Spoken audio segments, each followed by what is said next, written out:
여러분 뵙게 돼서 정말 반갑습니다. 토론토는 제가 몇 번 다녀갔습니다만은 또 우리 본교회 이렇게 새로 된 성전에서 이렇게 여러분을 뵙게 된 것이 하나님이 주신 기회라고 생각할 때 먼저 하나님께 감사드리고, 또 우리 온타리오 한인교회 연합회에서 특별히 이 집회를 마련해 주신 것을 특별히 감사를 드립니다. 오늘 우리 특별 찬양해 주신 우리 장로님 성가대가 있는데 참 뵈니까 제가 훨씬 더 용기가 납니다. 저하고 대체로 같은 또래이실 거고, 또 더 연세 드신 분들 계실 거고, 또 더 젊으신 분들도 계시겠지만은 그 매신 빨간 넥타이가 저들의 깊은 영성과 하나님을 향한 뜨거운 열정, 그리고 나이가 어떻든 간에 하나님을 위해서 쓰임을 받겠다는 그 결심이 저분들의 빨간 넥타이에 표현되어 있는 것 같아서 얼마나 감사한지 알 수 없고, 저로서도 정말 깊은 감사를 드리지 않을 수 없습니다. 또 그러고 보면은 또 이제 제가 인사를 이렇게 공개적으로 드릴 기회가 없는데, 이제 헌금 시간에 또 찬양을 해주실 기독 여성교단인가요? 여기 이렇게 와 계셔서 저희들에게 좋은 찬양을 들려주셔서 하나님께 영광을 돌려드리는 것에 대해서 감사를 드리겠습니다. 이 토론토는 올 때마다 저에게 잔잔한 감흥을 줍니다.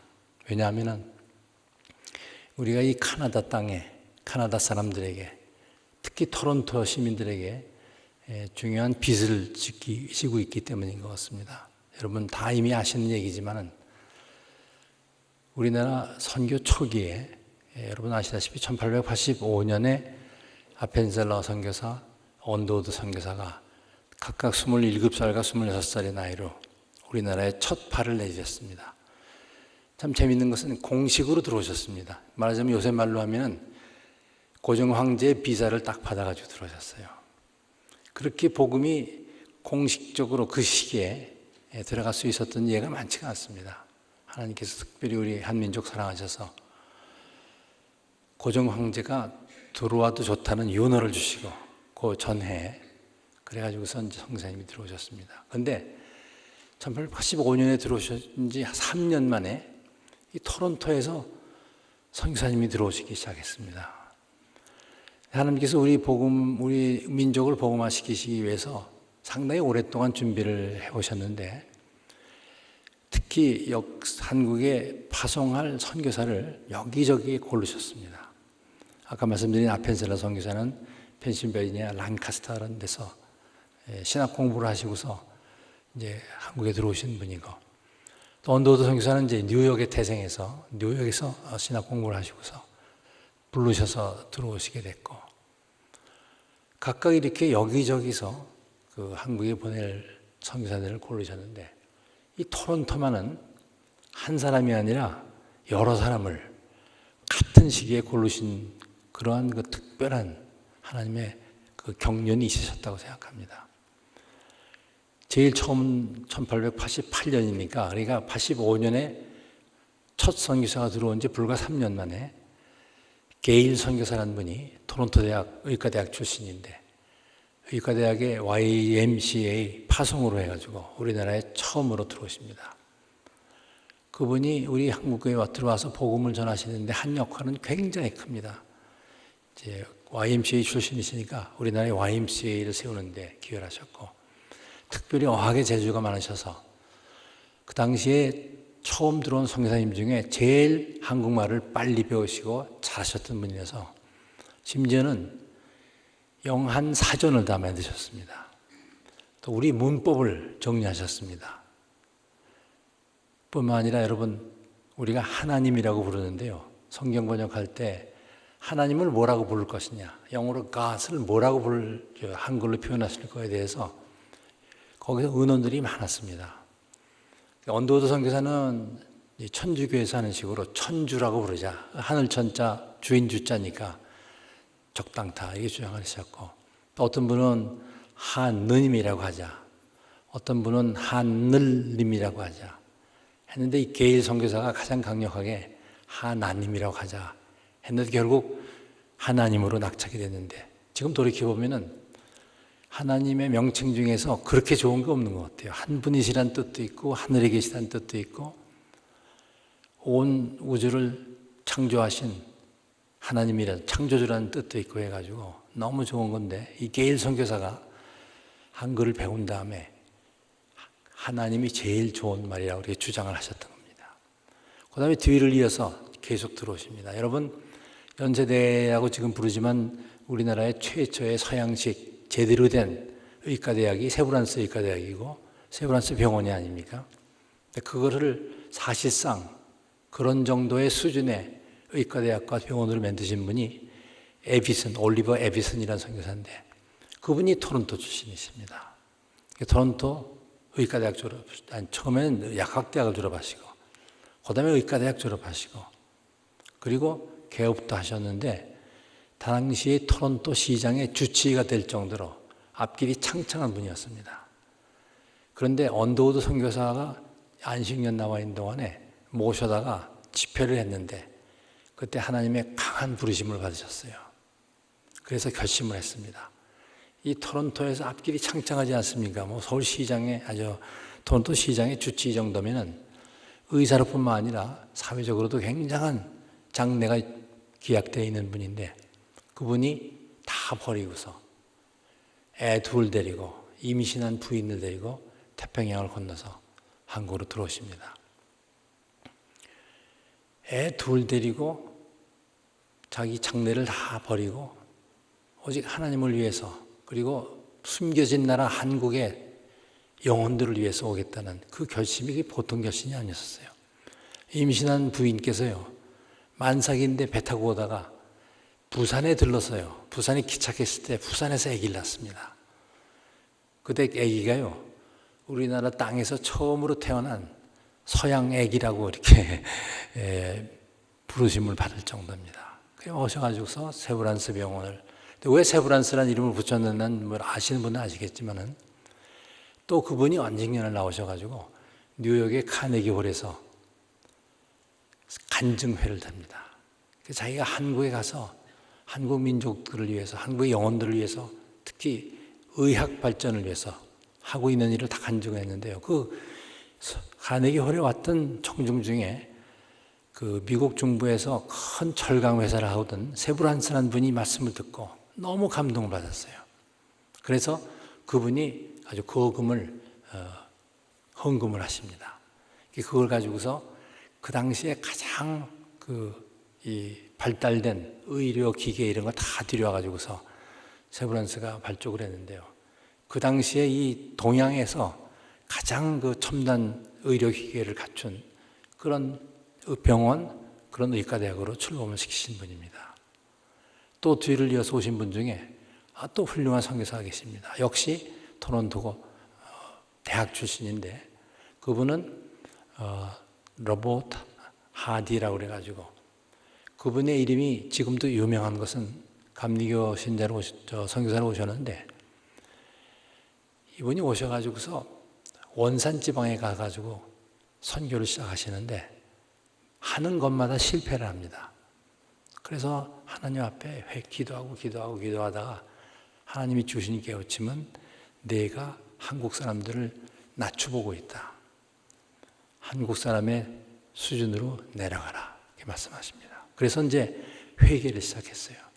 그래서 이 교인들이 있는 공중 앞에서 눈물을 흘리면서 회개를 합니다. 잘못했습니다. 여러분과 같이 살아야 될 제가 조금 부자 나라에서 왔다고 그래서 더 호화로운 생활을 하고 더 높은 데 있는 것처럼 행동하는 것을 용서해 주십시오 하고 눈물을 흘리면서 회개하니까 다른 선교사님들이 나와서 줄줄이 이어서 회개를 시작하고 한국 교인들이 당시 교인들이 다 나와서 회개 시작했습니다. 여러분 그 1903년에 원산에서 시작된 그 회개 운동이 퍼져서 유명한 1907년에 우리나라의 평양 대부운동 등까지 이르렀던 것입니다. 그래서 사실은 그 1907년의 대부흥은요, 처음부터 끝까지 회개 운동이었었습니다. 오늘날에 우리도 회개를 필요로 하는 그런 교훈을 주는 그런 거였습니다. 그것을 시작하신 분이 하디 선교사. 그 외에 토론토 출신이 아니지만은 이 카나다에서 가신 분 중에 여러분 잘 아시는 홀 선교사. 우리나라의 그 따님인가가 로제타 홀이라는 그 선교사가 우리나라의 그 결핵 씰 있지 않습니까? 그걸 우리나라에 처음으로 도입해가지고 번포하신 분이고, 그 외에 펜닉이라는 선교사, 맥켄지라는 선교사, 이런 훌륭한 선교사님들이 들어왔으니까 이 카나다는 말이죠, 영적으로 보면은 우리 한국의 복음을 하나님께서 심으시는데 가장 중용을 하신 도시라고 생각됩니다. 그런 점에서 우리가 복음의 빚을 우리 토론토 시민들에게, 토론토의 기독교에게 지고 있다, 이렇게 말씀드려도 과언이 아닙니다. 또 있습니다. 우리가 정치적으로 지은 빚이 있습니다.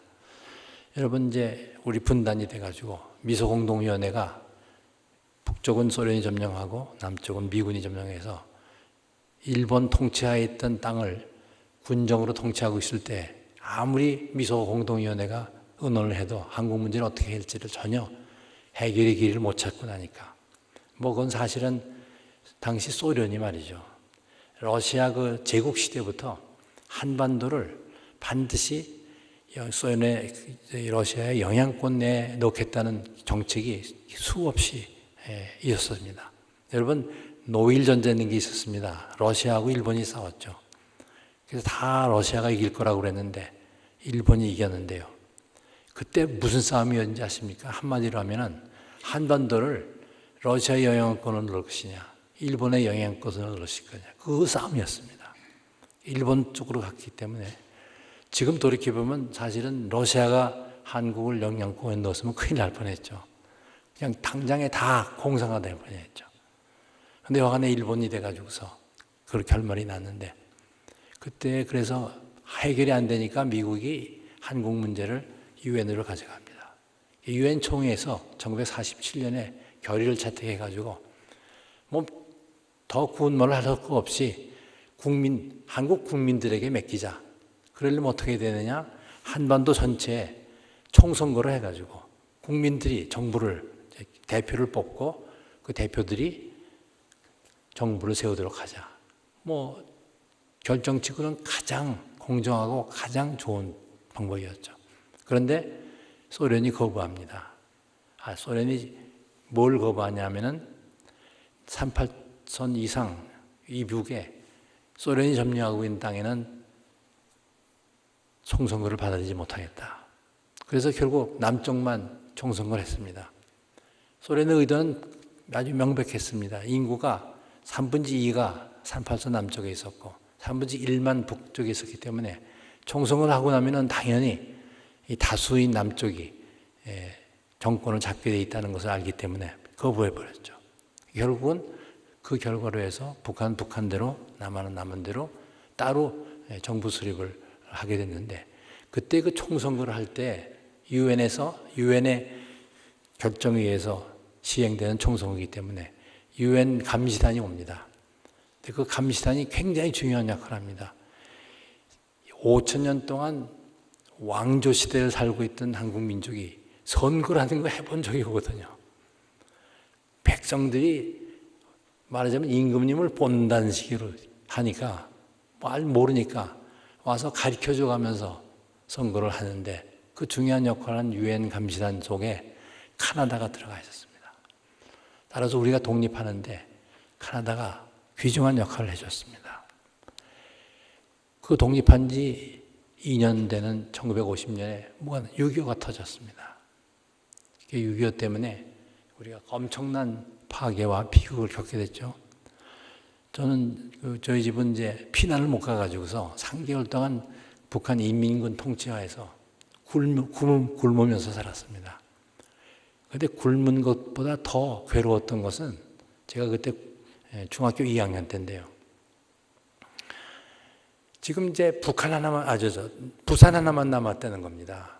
지금 남한 전역이 다 인민군이 점령을 하고 이제 북한만 댕그라니 남아 있는데 일주일 버틸지 열흘 버틸지, 그래서 부산만 날아갔으면요 대한민국이 없어지는 겁니다. 그런 위기에 빠졌었습니다.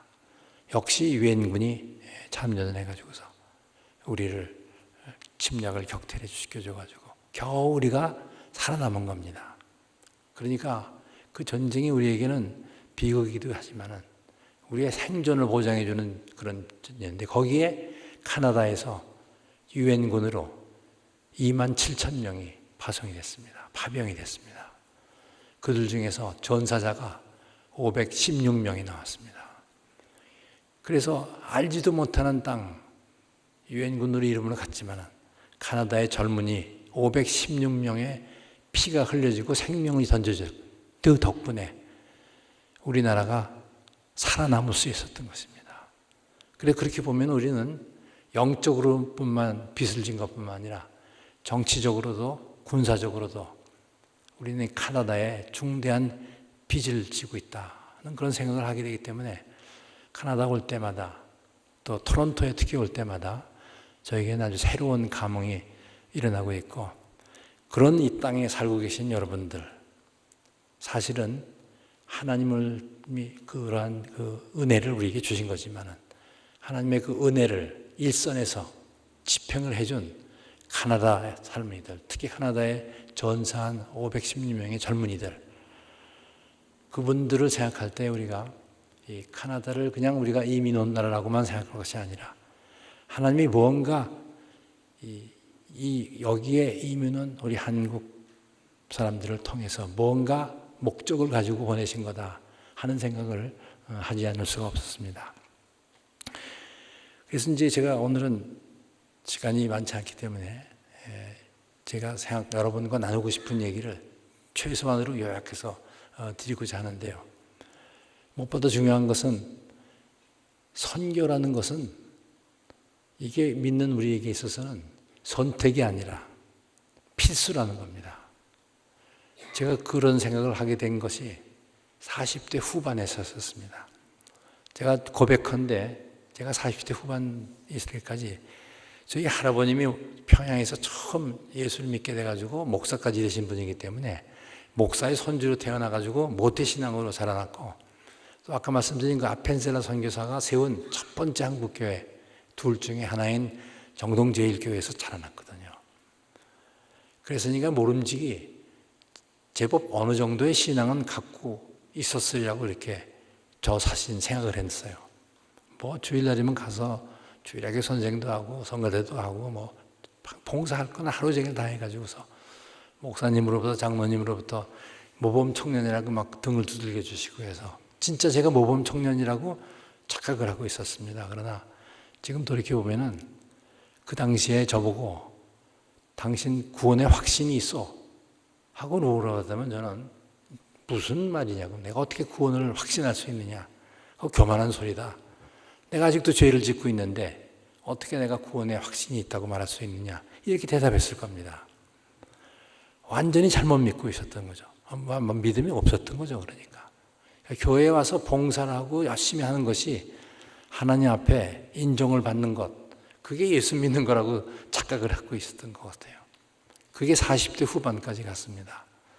하나님께서 얘는 할아버지가 목사인데 왜 이 모양이지? 그렇게 생각하셨던 것 같아요.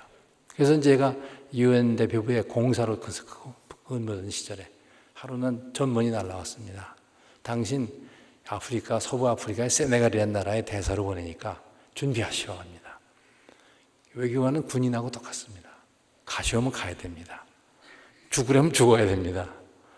그래서 이제 집사람하고 의논해 보니까, 자, 보니까 90%가 머슬림인 나라, 프랑스의 식민지를 하던 나라, 말은 플란서 말을 하는 나라, 그런 나라에 하나님께서 우리를 보내셔서 도대체 뭘 하시려는 건가 알 수가 없었어요. 더군다나 그때 그 되지 못한 그러한 신앙 가지고서는 도저히 헤아릴 수가 없었어요. 그래서 뭐 준비도 하고 그러고 이제 갔죠. 무엇보다도 뉴욕에 한인교회가 많이 있으니까 신앙생활을 열심히 잘했거든요. 그런데 교회가 있나 보니까 세네갈이라는 나라는 프랑스 식민지였기 때문에 캐톨릭 성당은 몇 개 있어도 개신교가 있다는 말도 전혀 없어요. 그럼 교회도 없고 교포도 몇 명 안 된다고.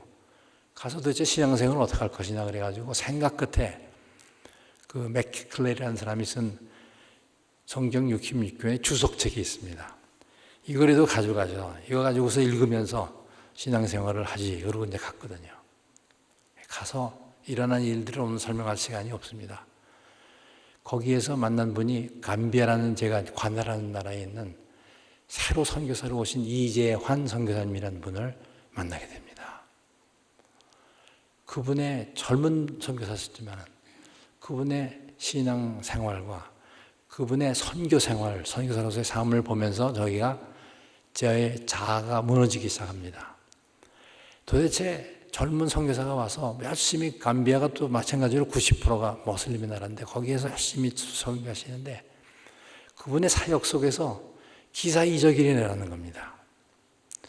제가 대학까지 나왔으니 지식이 늘어서는 최고다 하고 생각하고서 모든 것을 합리적으로 생각하고 성경도 합리적으로 읽고 있었고 합리적이 아니고 과학적이 아닌 것은 그건 옛날에 있었던 일이지 정도로 생각했던 저한테 충격이 오기 시작합니다.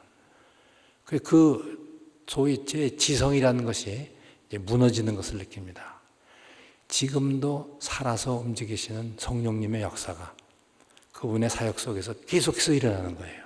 그걸 제가 목격을 하는 겁니다. 그래서 저에게 이제 정말 거기 근무하는 2년 반 동안에 예수님 거기서 만나게 되고 저에게 변화가 오고 제일 큰 변화가 두 가지가 있는데요. 하나는 주일은 하나님 날, 월요일부터 토요일은 내가 외국에서 열심히 일해가지고서 승진하고 출세하고 내 목표를 달성하는 이렇게 제 삶이 둘로 완전히 쪼개져 있었는데요. 그런데 그 이주환 선교사님의 삶을 보니까 삶의 전 영역이 100%가 하나님의 영역인 것을 보여주시는 거예요. 물론 선교사니까 그렇겠지 이렇게 생각하다가도요. 그분의 가정생활, 그분이 감비아의 시민들을 대하는 태도 이런 모든 걸 보니까 그분한테서 내가 갖고 있는 이 원론적인 생각이 잘못된 거구나. 나의 삶의 100%가 하나님의 영역이구나. 내가 매교관으로서 하고 있는 이 일도 하나님이 나에게 시키신 일로서 내가 청지기노로서 하는 거다. 이런 걸 생전 처음으로 깨닫게 됐고요. 두 번째는 선교에 눈을 뜨는 겁니다. 여러분 정말 한심하게 생각하실 수 있는 건요. 제가 우리나라에 최초로 들어온 선교사가 세운 정동교회에서 모태신앙으로 자랐는데 솔직히 말씀드려서 내가 40대 후반 갈 때까지 우리 교회에서 선교의 시효자도 강조하는 걸 못 들어봤어요. 물론 시대가 척박했죠. 일제시대에다가 전쟁에다가 하니까 밖에 나가서 선교를 한다는 것은 한국 교회 당시로서는 꿈도 못 꾸던 그런 시대였기 때문에 그래서 이 정동교회의 정체성에 대한 생각이 상당히 약해졌던 게 아닌가 싶은데 그러다가 보니까는 그분이 하시는 일을 보니까 그분이 선교사니까 그렇겠지가 아니고요. 예수를 믿는다는 것은 곧 예수님의 증인이 되는 것이다. 여러분 사도행전 1장 8절에 예루살렘과 온 유다와 사마리아와 딱 끝까지 가서 내 증인이 되리라는 말씀을요. 제가 어떻게 오해를 했냐면 되어라 라는 명령형으로 잘못 생각했었어요. 명령형은 명령하시면은 복종할 수도 있고 내가 선택 안 할 수도 있는 것처럼 생각했어요. 따라서 선교는 특정 지정된 사람만이 하는 거라고 생각했는데요. 그런데 이재환 선교사님의 삶을 통해서 예수님을 믿는 순간부터 우리는 예수님이 되리라. 예수님이 예언을 하신 겁니다. 여러분과 우리가 예수를 믿는 그 순간부터 우리는 예수님의 증인이 선택의 여지가 없습니다. 싫고 좋고가 없습니다. 되는 겁니다. 그게 예수님을 믿는 사람의 기본적인 자세가 될 수밖에 없다는 거에 대해서 그때 깨닫기 시작하는 겁니다. 내가 왜 이렇게 선교를 모르고 예수를 믿었을까? 그런 생각을 하게 되면서 그때 제가 결코 우리 신앙이 갑자기 제 신앙이 성숙했다는 얘기는 아니고 그때가 이제 제 신앙생활의 첫 출발이 됐습니다. 그래서 제가 이 데사로스 근문대가 세네갈에 있고 이 선진국인 오스트리아가 있고 프랑스가 있고 유엔이. 그런데 저희 후배들이 선배님 그동안에 근무하신 데 중에서 어디가 제일 좋았습니까? 하면 저는 두 말도 안 함시 세네갈이다 그럽니다. 그러면 아니 세네갈 그 후진국에 가서 뭐가 이렇게 좋았느냐? 그건 제 영혼이 탄생한 곳이다. 진짜 하나님의 예수님을 진짜 만난 곳이다 하는 때문에 말이죠.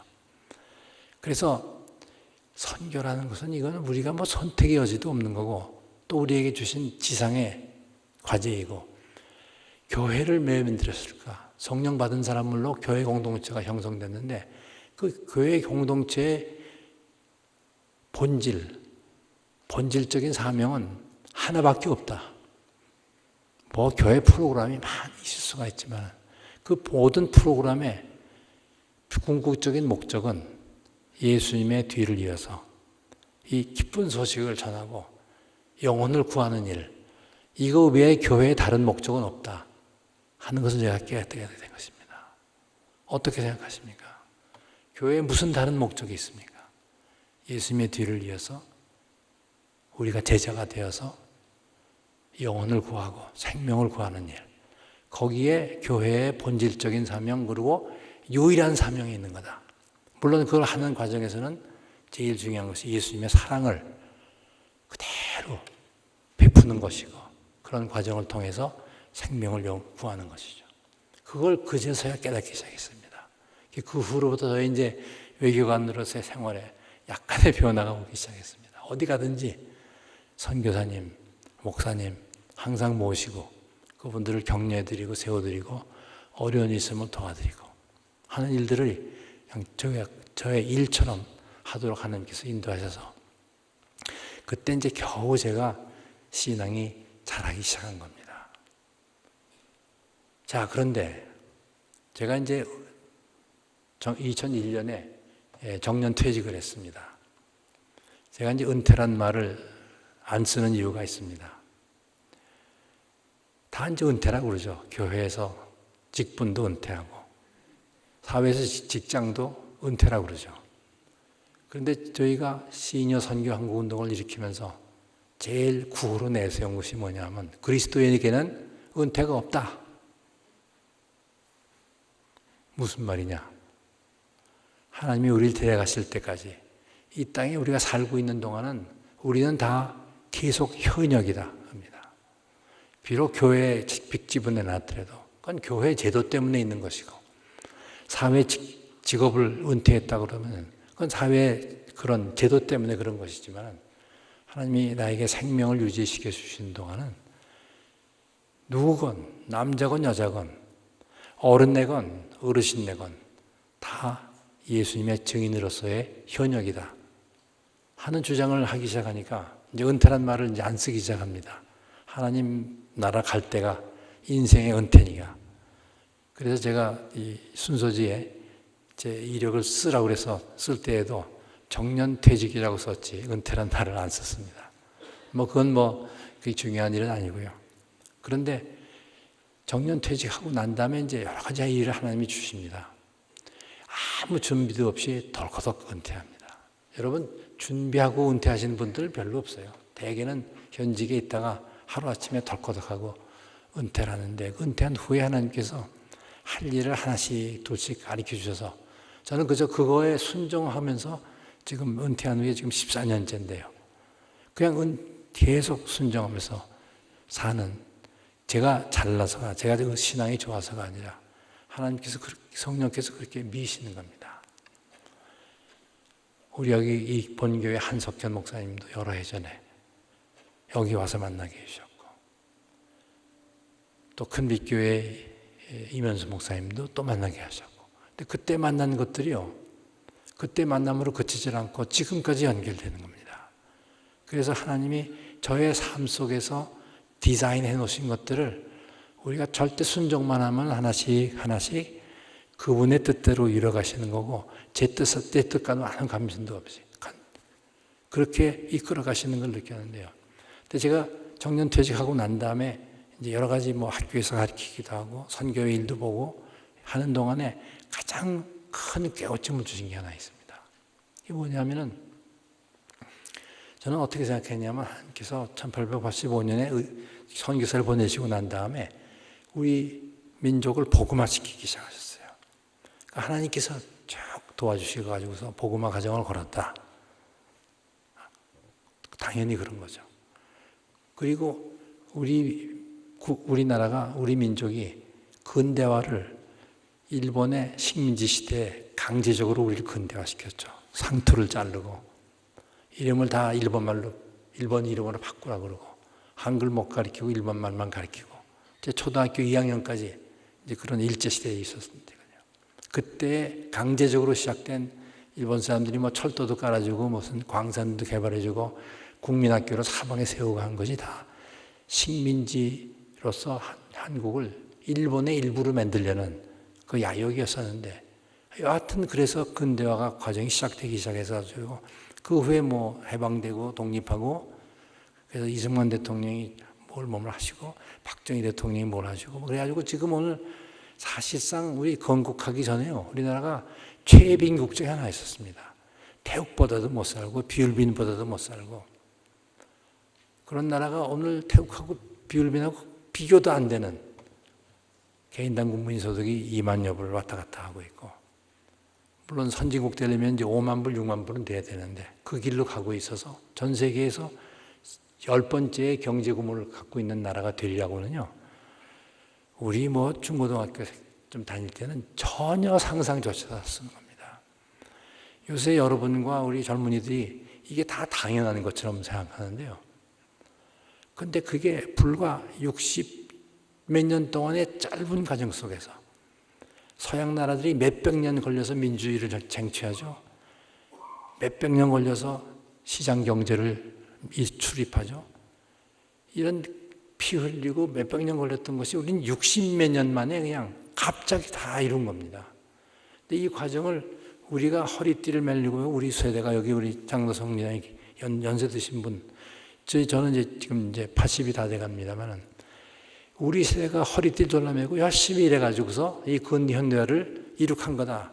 제가 더군다나 대학에서 사회과학을 공부했으니까 사회과학적으로 분석하니까 그게 맞더라고요. 그렇게 두 갈래로 생각했던 것을 하나님께서 제가 정년퇴직한 후에 깨뜨리십니다. 너 잘못됐다 말이죠. 이건 한 흐름이다. 내가 너희 민족의 복음화 과정에도 개입했고 또 근현대화 과정에도 내가 직접 개입했다. 그런 깨우침을 주셨어요. 제가 역사를 다시 보기 시작했습니다. 우리 근대사를, 근현대사를. 그랬더니 복음화 과정과 근현대화 과정이 정확하게 이렇게 하나님의 간섭 속에서 이루어져가는 걸 갖다가 발견하게 됐어요. 알게 되니까 말이죠. 이거를 여러 사람들에게 알려야겠다는 열정이 솟아올라서 제가 견딜 수가 없어요. 특히 우리 젊은 세대들에게. 젊은 세대들이 뭘 합니까, 지금? 우리의 신앙의 유산이 어떻게 여기까지 자기까지 내려왔으며. 그리고 우리나라가 이 짧은 기간 동안에 이렇게 엄청난 비극과 고난을 겪으면서 그게 다 그때마다 하나님께서 그걸 역전시키셔가지고 우리의 축복으로 만들어주셔서 오늘까지 온 거에 대해서 아무 데서도 가르치는 게 없더라고요. 제가 열심히 찾아봤어요. 신학교에서 그런 거 안 가르칩니다. 교회? 글쎄요, 어떤 교회에서 이런 걸 가르치고 있을까요? 교회 집안에서 부모가 그걸 알아야 가르치죠. 그래서 제가 이제 열정적으로 다니면서 하나님의 깨우침을 나누고 싶어서 오늘도 여러분과 시간이 없으니까 간단히 나누고 싶어요. 근데 제일 중요한 첫 번째 하나님의 기적과 같은 일이 우리나라에 복음을 주신 겁니다. 말할 것도 없죠. 중국엔 7세기에 복음을 주셨고 일본은 16세기에 주셨어요. 우리는 제일 꼴찌입니다. 이 동북아에서 제일 꼴찌 19세기 말에 복음을 주셨습니다. 그러나 제일 꼴찌로 복음화된 한국이 일으키신 하나님의 손길을 보면요, 중국에서도 그런 일이 일어나는지 걷지 않고 일본은 물론 일어나지 않았고 놀라운 하나님의 손길이 우리의 근대화 복음화 역사 속에 얽혀져 들어가 있다는 것을 발견했고, 그 목적이 무엇일까? 하나님께서 그렇게 우리 민족에게, 우리 민족만 사랑하시는 얘기는 절대 아닙니다. 어느 민족이든 어떤 영혼이든 다 사랑하시는데 우리 한 민족에게 주신 독특한 DNA, 독특한 그 유전자, 우리의 독특한 그 행태, 그건 하나님이 주신 건데, 하나님이 주신 데에는, 그리고 우리 불과 한 60년 만에 이렇게 엄청난 고속 발전을 하게 하신 데에는 하나님의 뚜렷한 목적이 있으시다는 걸 발견한 겁니다. 그전에는 그저 어떻게 우리가 하다가 이렇게 됐다 이렇게 생각했던 것이 다 기적처럼 일어난 겁니다. 놀랍습니다. 우리 복음이 들어온 거요? 기적이냐고요? 지금 시간이 없어서 간단히 말씀드리면요.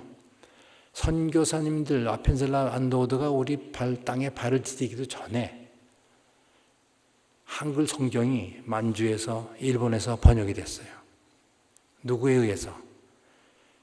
만주에서는 영국 선교사 존 로스, 존 맥킨타이어 이런 선교사님들이 만주 땅을 왔다 갔다 하는 한국 장사꾼들한테 복음을 전해가지고서 복음 받아들이고 세례를 준 사람 중에서 어학이 뛰어난 사람들 골라가지고서 한글을 배워가지고서 그 사람들을 활용해가지고서 성경이 1885년에 선교사 들어왔는데요. 87년에 만주 땅에서 성경 전서가 아주 엉성하게 번역된 거지만 발간이 됩니다.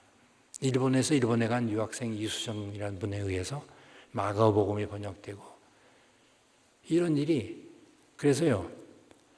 저희 딸이 선교사라서 잘 아는데요.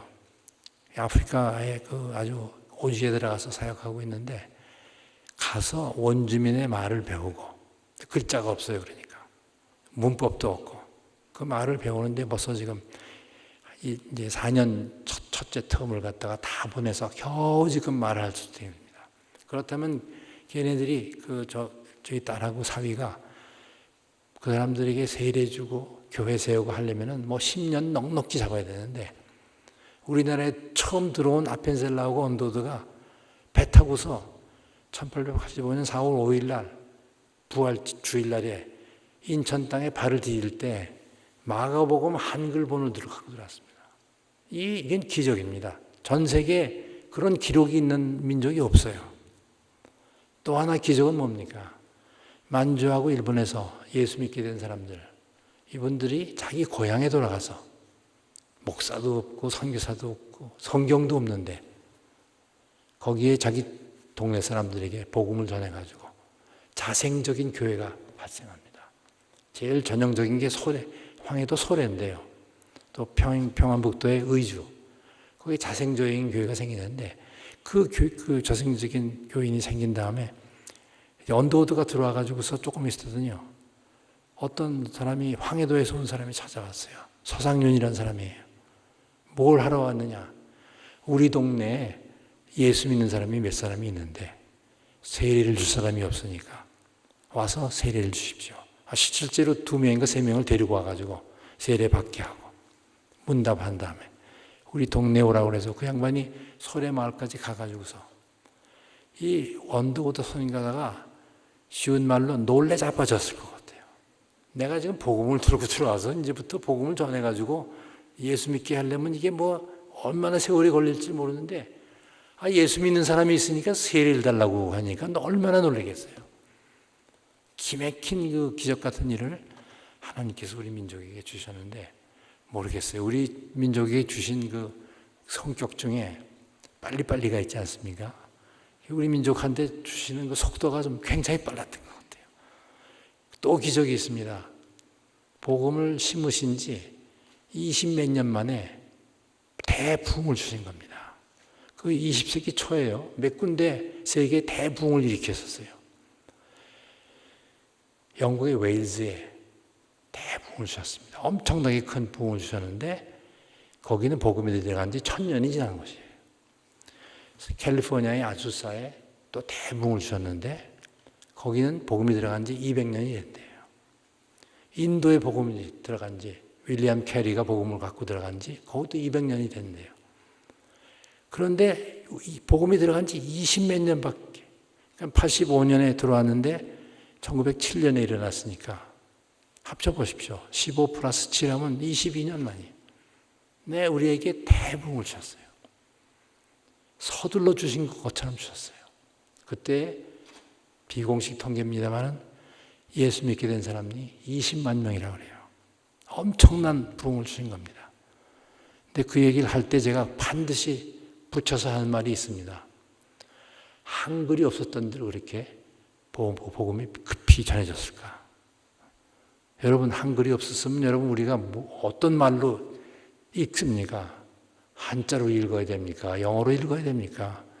카나다에 오셨으니까 영어로 읽으셔도 되지만 하나님께서 복음 주시기 400년 전에 세종이라는 영특한 임금님을 통해서 한글을 창제하게 하셨어요. 오늘날의 언어학자들이 세계에서 가장 과학적이고 가장 배우기 쉽다고 평가하고 있는 한글을 한 사람 세종과 집현전의 선비들이 모여가지고서 창제하게 만드셨어요. 그래서 그 당시에 이조 시대에 인구의 10% 정도 시야가 양반들이었습니다. 양반들이 돼야 한자를 배우고 과거를 보고 행세를 했지 않습니까? 일반 대중, 압도적인 다수의 일반 대중은 말은 했지만 글자가 없었어요. 무슨 책이라는 것은 볼 수도 없고. 그런 사람들 틈에 복음이 들어가기 시작하고 그 사람들이 한글을 배우니까 쉽게 배우고 그리고 책이라는 걸 주워본 없는 사람들이 권서인들이 다니면서 성경을 논아주니까 너도 나도 하려고 그래가지고서 한글 배워가지고서 읽기 시작하고 그리고 그때는 사경회가 대유행이었습니다. 참 요새 전 부흥회보다는 그 사경회가 더 그 당시는 효과적이었던 것 같아요. 그래가지고 무슨 사경을 하면은 몇십 리 걸어서 와가지고서 성경 배우고 가는 그 열기가 이 평화원 대무를 통해서 전국에 퍼진 겁니다. 이게 기적이 아니고 뭡니까? 딴 나라에 비하면요, 22년 만에 복음이 들어온 지 대부흥을 주신다는 게 상상도 할 수 없는 일입니다. 그래서 제가 왜 이렇게 서둘러 주셨을까? 제가 제 어리석은 마음으로 한번 생각해 봤어요. 그 3년 후에 일본 식민지가 됩니다, 우리가. 하나님께서 우리가 곧 사탄의 공격으로 일본 식민지가 되는 걸 내다보시고 그 전에 이 복음이 뜨겁게 일어나도록 대부흥을 주신 게 아닐까 하는 혼자 상상을 하는데 우리 나중에 하늘나라에서 하나님 다 같이 만났을 때 한번 질문해 보십시오. 어떻게 그런 기적 같은 일을 주셨느냐고. 서둘러서 주셨다는 생각이 듭니다. 드디어 두 번째 기적은요, 사탄의 반격이 일어납니다. 사탄의 반격이 뭡니까? 식민지 만들어서 한국의 기독교 말살하는 거죠. 물론 협력한 교단도 있었고 협력한 목사님도 계셨고 장로님도 계셨지만 끝까지 저항을 한, 그래서 순금같이 단련된 그런 교인들을 그 기간 동안에 만드셨거든요. 그런데 여러분, 제가 제 길을 다니면서 보니까 식민지를 지낸 나라가 굉장히 많습니다. 아마 한 7, 80씩 될 거예요. 그래서 서양 나라들이 아프리카 가서 중남미에 가서 동남아에 가서 사방에 식민지 만들었는데요. 식민지가 된 나라치고 100년 이상 식민지가로서 고통을 받은 나라밖에 없어요. 다 100년 이상이에요. 한국 몇 년 만에 해방시켜 주셨습니까? 36년 만에. 전 그것도 하나님이 하신 일 같아요. 우리가 해방을 쟁취했습니까? 아니죠. 우리 독립군들이 조금 수고하셨지만 그건 항일투쟁이고 세계대전이 2차 대전이 하루아침에 끝나는 그때까지 우리 식민지를 36년밖에 안 하도록 하나님께서 막아주시고 그리고 우리에게 해방을 주신 겁니다. 물론 해방 준 다음에 또 사탄의 공격이 계속되지 않을 수가 없어요. 제 짐작에는요, 사탄도 미래를 내다보거든요. 여호수아도요, 가나안에 들어가기 전에 구약 보면은요, 여호와께서 이 이스라엘 백성이 들어가서 어떻게 될지에 대해서 대충 가르쳐 주셨어요. 어떻게 됐습니까? 결국 사사기 시대가 오는 겁니다. 여호수아 세대까지 겨우 하나님께서 이스라엘 백성을 어떻게 끄집어내셔서 어떻게 광야와 요단강을 건너서 가나안을 들어가게 하셨는가를 다 알고 있던 세대가 사라지고 나니까 금방 타락에 들어갑니다. 그게 사사기의 시작이 아닙니까?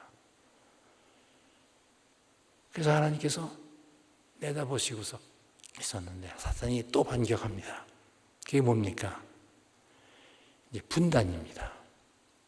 분단을 통해서. 근데 이 분단이란 비극, 틀림없이 비극인데 이것도 하나님께서 저는 역전시켰다고 생각합니다. 우리의 축복으로 주셨다고 생각합니다. 갈라진 두 나라. 누가 갈랐습니까? 미국하고 소련이 패전한 일본에 갖고 있던 땅을 군정 통치를 해야 되거든요. 승전했으니까. 승전국들이 가서 군정 통치를 하게 되는 거예요. 그래서 서로 갈른 겁니다. 그런데 그 불륜을 이용해서 다시 한번 러시아와 소련, 러시아였던 스탈린의 소련이 남한을 자기네 손아귀에 넣으려는 노력을 또 시작합니다. 여러분, 미소공동위원회라는 게 이제 의논해가지고 한반도 운명을 결정하려고 그러는데 합의가 안 이루어집니다. 안 이루어지는 이유는 뻔합니다. 소련이 끝까지 반응합니다. 소련의 의도는요, 한반도의 정치적 적화통일. 그거 안 되면은 군사적 적화통일. 그게 스탈린의 냉전이 벌어진 다음에 소련의 외교 문서들이 공개가 되기 시작해가지고 그 후에 학자들이 찾아보니까 다 기록으로 나옵니다. 그 소련의 흉계가 있었기 때문에 되지 않으니까 하나님께서는 이 분단된 상태에서 대한민국을 탄생하도록 도우십니다. 유엔을 통해서 하십니다. 대한민국이 어떤 나라입니까? 5,000년 동안 왕조가 다스리던 우리 민족 속에 갑자기 선거도 해야 되고 인권도 보장해야 되고 종교의 자유를 보장해야 되는 자유민주공화국으로 우리를 건국하게 하셨는데 그 과정에서 아까 말씀처럼 카나다가 기여를 했죠. 그렇게 해서 남한 정부가 설립되고 그리고 이승만 대통령이 국회의원 당선되셔가지고서 재헌국회를 개회하실 때 다 아시는 얘기죠? 개회하기 전에 국회의원으로 당선된 이은영 목사님 보고서 기도하시라고 했습니다. 우리나라가 건국해서 첫 국회가 열릴 때 하나님께 대한 기도로 시작했다는 거, 이거 참 기적 같은 일입니다, 이게. 자, 그래가지고서 대한민국이 시작됐죠. 이승만 대통령이 젊었을 때부터 감옥에서부터 쓴 그 기록을 보면은 한국을 기독교 국가로 만들겠다는 생각이 확실했던 분이에요. 그래서 헌법을 제정할 때도 유진호 박사가 초안을 만들었지만은 이 대통령이 손질을 해가지고서 대통령제 자유민주공화국의 헌법을 만드셨어요. 이 대통령이 했을 수 있는 일은 이 대통령이 얘기를 할 시간이 없습니다. 이승만 박사 얘기는요, 간단히 말하면은 20대에 감옥에 들어가서 대역죄에 몰려가지고 사형 선고를 받았어요. 왜? 조선을 입헌 군주국으로 만들겠다는 꿈을 가지고 음모를 하다가 대역죄로 올려가지고서 사형 선고를 받았습니다. 그래서 죽음을 앞두고서 배제학당 다닐 때 예수님에 대해 많이 들었지만 예수 믿지 못했는데 감옥에서 이제 죽음을 앞두고 성경을 읽으면서 예수님을 만나가지고 확실하게 예수님을 믿게 되고 같이 갇혀 있었던 이상재 선생 같은 정치범들 40명을 성경을 가리켜서 예수 믿게 하는 그런 대통령이 이제 사면이 돼가지고서 나오니까 선교사들이 얼른 미국으로 보냅니다. 미국에서요 5년 만에 조지 워싱턴 대학에서 학사학위, 하버드에서 석사학위, 프린스턴에서 박사학위 5년 만에 받았어요. 미국 사람들도 깜짝 놀랐습니다. 그래서 세계를 알았고 미국을 알았기 때문에 그분이 쓴 일본에 관한 책을 보면은 일본이 언젠가는 미국을 공격하리라는 얘기를 썼어요. 기록에 남아있어요. 얼마 있다가 진주만 폭격이 있었죠. 자, 이런 분을 하나님께서 예수 믿게 하시고 우리나라를 대한민국으로 상정하게 하시고 제일 중요한 것 중에 하나는 우리 대한민국을 5천 년 동안 대륙만 바라보던 민족, 조공을 바치고 맨날 침략만 당하던 대한민국, 조선 땅에 우리 남한만이라도 세계를 향하는 이 오리엔테이션을 완전히 바꾸는 그런 일을 하나님이 하셨어요. 우리가 인식을 못했어요. 우리 그리스도인들도 인식을 못했어요. 근데 이 오리엔테이션을 세계로 향하게 바꾼 것이요, 그 후에 얼마나 큰 역할을 했는지 이루 말할 수 없습니다. 무엇보다도 박정희 대통령이 수출 주도형의 경제 성장에 성공했지 않습니까? 수출 주도형이 뭡니까? 우리 싼 임금으로 가발을 비롯해서 옷가지를 다 싸게 만들어서 그걸 팔아야 할 텐데 우리가 세계를 향한 오리엔테이션을 바뀌었기 때문에 파는 시장이 생겼어요. 우리의 그 급속한 그 고도 성장의 비결 중에 하나가 우리나라가 우리의 오리엔테이션을 대륙지향으로부터 해양지향, 세계지향으로 바꾼 데 있었다는 것을 요즘에 이제 학자들이 이제 인식을 하기 시작합니다. 그 오리엔테이션을 바꾼 것도 우리에게 하나님이 분단의 비극을 역전시키셔서 우리에게 주신 축복이다. 이 얘기가 자꾸 길어지는데요. 고담으로 넘어가죠. 고담에 주신 것이 우리 민족을 처음으로 5천 년 역사상 처음으로 전 세계로 흩어지기 시작한 겁니다. 초기에는 물론 강제로 일본이 강제로 동원도 하고 독립운동한 사람들이 만주로 이렇게 떠나가기도 하고 뭐 여러 가지 상태로 나가기 시작하고 사실은 그 우리나라에 들어온 초기 선교사들이 이민이라는 구상을 만들어 가지고 알렌을 통해 가지고 고종한테 얘기해서 허가를 받아 가지고 처음으로 하와이의 사탕수수밭에 이민이 나가기 시작했습니다. 그 길을 열어준 것도 우리 선교사님들이 열어줬는데요. 이렇게 해가지고 우리가 흩어지기 시작하는데 뭐 그 후에 뭐 독일 파송한 광부들, 간호 이런 것들이 많이 있고 해양 원양 사업 많이 나가기 하다가 그다음에 중동 지방에 몇만씩 그냥 노동자 내보내기 시작을 해가지고 지금 전 세계에 약 800여만이 교포들이 나가 있습니다. 그 중에 일부가 여러분이십니다. 그런데 그 800여만이요 어느 정도로 전 세계에 보셨냐면 180여 개국에 들어가 있습니다. 그런데 우리보다 더 해외 교포를 많이 갖고 있는 나라가 있어요. 중국. 화교들이 뭐 얼마나 많은지 모릅니다. 필리핀 뭐 우리보다 훨씬 많이 나가 있어요. 그러나 이민이고 뭐고 자꾸 이렇게 이주를 하면서 가는 곳마다 교회를 세우는 민족은 한 민족밖에 없어요. 여러분 중국 사람들이 짜장면집은 많이 만들었는지 몰라도 교회를 많이 세운다는 얘기 들어본 적이 없어요. 비율비 사람들 마찬가지고요. 비율비는 이제 가톨릭이 더 주지만. 그런데 제가 아프리카에 살면서도 봤는데요. 제가 아까 말씀드린 대로 세네갈에 부임하니까 한 20세대 정도의 교포가 살고 있는데 그 중에 4-5 가정이 교인들이라서 주일이면은 저희들끼리 집에 모여서 가정 예배를 보기 시작했다고 그래요. 제가 가니까 대사님 우리 합류하십시오. 그래서 이제 가정 예배 합류를 했거든요. 그 교회가 결국은 개척 교회가 돼가지고서 지금은 몇백 명이 모이는 교회가 되었고 그 교회에서 예수를 처음 믿기 시작한 사람이 그 후에 하나님의 부르심을 받아서 신학교를 다니고서 그 교회 담임 목사가 지금 돼 있어요.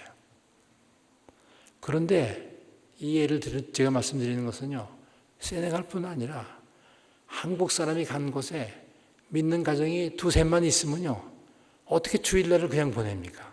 모여서 예배드립니다.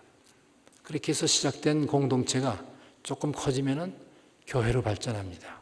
목사님 모십니다. 그런데 거기 그치지 않아요. 커지면은 현주민, 원주민 선교를 시작하더라고요. 지금 아프리카에 있는 한인교회는요, 다 원주민 선교합니다. 결국 하나님께서 왜 우리 한민족을 또 독특한 DNA를 가진 한민족을 전 세계로 흩으셨느냐. 카나다 포함해서. 하나님의 뚜렷한 목적이 있습니다. 그건 뭐냐면 이제 하나님 나라를 완성하시려는 하나님의 이 마스터 플랜 속에 한민족은 되게 맡길 특수한 임무들이 몇 개 있다. 이런 DNA를 가진 저돌적이고 뭘 빨리빨리 하고 그러나 서양 선교사들이 못하는 것을 막 해내는, 실수도 많이 하지만 그런 한민족을 시켜서 할 일들이 하나님 나라 완성의 큰 그림 속에 여기저기 있는데, 이걸 맡기시려고 하는데 한민족을 흩으심으로 해가지고 그들이 가서 거기에서 하나님이 시키실 일을 맡아서 하게 하는, 맞으면 선교의 교두보로 삼으시는 것이 전 한민족의 디아스포라다, 교포들이다, 이렇게 생각이 됩니다. 결국 그것이 후에 뭘로 이어집니까? 또 하나의 기적. 인구 5천만밖에 안 되고 나라는 반쪽밖에 안 되는 우리나라에서 세계로 두 번째로 선교사를 많이 보내는 나라가 됩니다. 여러분, 20년, 30년 전에 꿈에도 생각하지 못했던 거예요. 한국 사람이 밖에 나가서 뭐 여러 가지 딴 일을 한다는 생각은 할 수 있어도 거기에 선교사를 보내되 2만여 명을 내보내가지고 세계 선교의 주역 중에 하나로 만드시려고는 누가 예견했습니까? 모르긴 해도 한경직 목사도 도저히 그런 생각은 못하셨을 것 같아요. 하십니다. 기적입니다. 우리 민족을 쓰시려는 하나님의 뚜렷한 의도가 거기에도 나타나는 겁니다. 우리가 이제 최근에 두째가 셋째가 됐어요. 왜냐하면 브라질이 3만 5천 명을 보내는 게 나타났어요. 그러나 지금은 제3세기의 선교 시대입니다. 다 서양의 선교사에 의해서 세계 선교가 터전을 닦았지만은 지금은 제3세계 선교사 수가 서양 선교사보다 훨씬 많아졌습니다. 우리 제3세계 소속인데 미국이 아직도 제일 많지만은 그 다음에 우리가 했다가 이제 브라질이 됐고, 그 다음에 한국 있고, 인도가 있고, 머슬림 나라로서 제일 큰 나라인 인도네시아도 지금 선교사를 보내기 시작합니다. 요새 나쁜 소식이 들리고 있는 나이지리아가 또 선교사를 보냅니다. 이렇게 해가지고 제3세계의 일꾼들을 이 마지막 때에 쓰시려는 하나님의 계획에 따라서, 그 중에 한민족은 그 특수 임무를 주시기 위해서 전 세계에 좀 흩으셔서 800만이 나가 있는데, 제가 혼자 계산해 봤어요. 이 계산은 여러분 다들 가서 인용하지 마시기 바랍니다. 이게 틀릴 수도 있으니까. 그러나 외교부에서 몇 년 전에 통계낸 바에 의하면요, 북미에, 미국과 카나다에 300명 이상 모이는 교회를 조사를 해보라 그랬더니 조사를 했어요. 300명 이하는 세기가 어려워요. 알려지지도 않고 있는지도 모르니까. 300명 이상 있는 걸 골랐어요. 북미주에 교포교회가 몇 개 있다고 통계가 나왔을 것 같습니다. 5,500개가 있어요. 그러니 300명 안 되는 교회, 뭐 10명 모이고 다시 50명 모이고 100명 모이는 교회가 얼마나 많습니까? 북미주만 다 합쳐도 훨씬 더 많을 것이고, 중남미, 동남아, 아프리카, 유럽, 중앙아시아, 이 다 치면요, 제 개인의 사적인 생각으로는 10,000개가 넘습니다. 세계 어느 민족이 전 세계에 180여 개국에다 자기네 사람을 보내서 거기에 10,000개 이상의 교회를 세운 민족이 어디 있습니까, 여러분? 눈을 찢고 찾아보세요. 없어요. 세계 선교 사상에, 세계 교회 사상에 옛날에 모라비안이 유명했죠. 모라비안은 제가 본 책에 의하면 2,000 몇백 명의 그 선교사를, 평신도 선교사를 내보냈다는 기록이 있습니다. 그게 개신교 선교의 개척 역할을 했어요. 제일 주도적인 역할. 그로부터 이제 18세기부터 개신교가 가톨릭보다 더 많은 선교사를 내보내기 시작했죠. 그런데 한국 이 조그만 나라가 인구 5천만밖에 안 되고 반쪽밖에 안 되는 나라가요, 전 세계에 10,000개 이상을 세웠는데 그 10,000개 이상의 교회가 뭐 하느냐? 제가 이제부터 설명드리고 싶은 것이 그겁니다. 왜 보내셨느냐? 왜 보내셨느냐를 우리가 머리로만 생각하죠. 제가 다니면서 보니까 독특한 일을 시키더라고요. 하나님께서 독특한 일을. 딴 민족이 할 수 없는 일을 우리 한국 크리스찬들에게, 한국의 디아스포라들을 시키시더라고요. 하나님이 그런 목적으로 우리를 흩으시기 시작했고, 그런 목적이 여러분이 카나다에 오신, 토론토에 오신 여러분 각자의 개인 사정으로 오셨다고 생각하지만 그 뒤에는 하나님이 한민족을 흩으시는 손길의 일환으로 여러분이 여기 오셨다는 생각을, 그 정체성을 저는 생각하셔야 된다고 생각합니다. 그 정체성을 제대로 알고서 제대로 실행하고 있는 나라들이, 교회들이, 제가 이 토론토에서도 몇 교회 발견했습니다. 이런 목적으로 하셨구나 말이죠. 그 다음에 또 주신 축복이 뭡니까? 물론 한강변의 기적, 이거 말할 것도 없죠. 근데 한강변의 기적을 다 경제적이만, 미치기적이만 생각하는데 아닙니다. 그 시기가요, 한국 교회가 폭발적으로 늘어간 시기입니다. 70년대, 80년대 해가지고요. 그래서 전국에 지금 5만 개다, 6만 개다 그러고 있는데 1990년대부터 그 교회 성장이 정지됐습니다. 그 얘기는 나중에 드리고요. 여하간에 강경변의 기적은 영적인 기적도 있었고 물질적인 축복도 있었다. 영적인 기적은 뭘 위한 거냐? 결국 선교를 주도할 수 있는 원동력은 교회입니다. 오순절에 성령을 퍼부어주셨을 때 그 성령 받은 사람들로서 처음으로 구성된 것이 교회 공동체입니다. 그리고 그 교회 공동체의 목적은 오직 복음 전파, 영혼 구원이었습니다. 그래서 교회를 일으키지 않으면 한국 민족을 그런 큰 목적에 쓰실 수가 없기 때문에 교회를 크게 일으키시고, 그 다음에 교회가 크게 일으키신 다음에 뭐가 필요합니까? 역시 세상 일이니까 물질적인 뒷받침이 필요하니까 우리에게 갑자기 세계 10번째 경제 대국으로 크는 엄청난 그 고도 성장을 우리에게 주신 겁니다. 자, 이렇게 해서 세계 선교의 주역으로까지 만들어 주셨습니다. 마지막으로 또 하나의 기적 같은 일이 있습니다.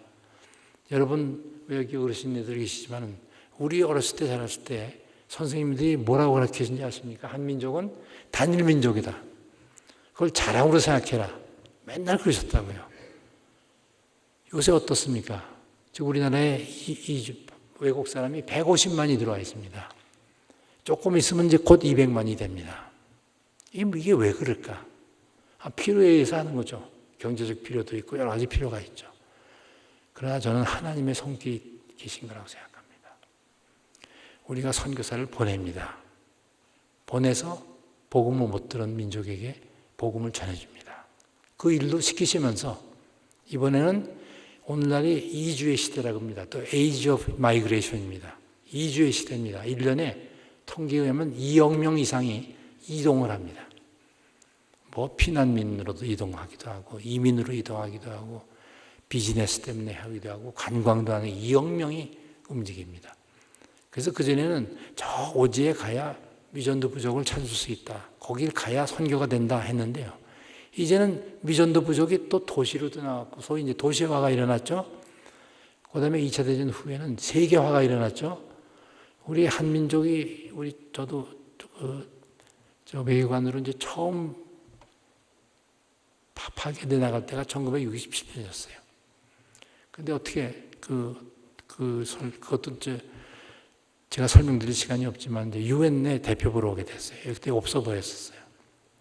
그때는요, 비행기 타고 외국에 나가는 것이 엄청나게 부러워하는 일이었습니다. 여러분 다 어르신네들은 기억하실 거예요.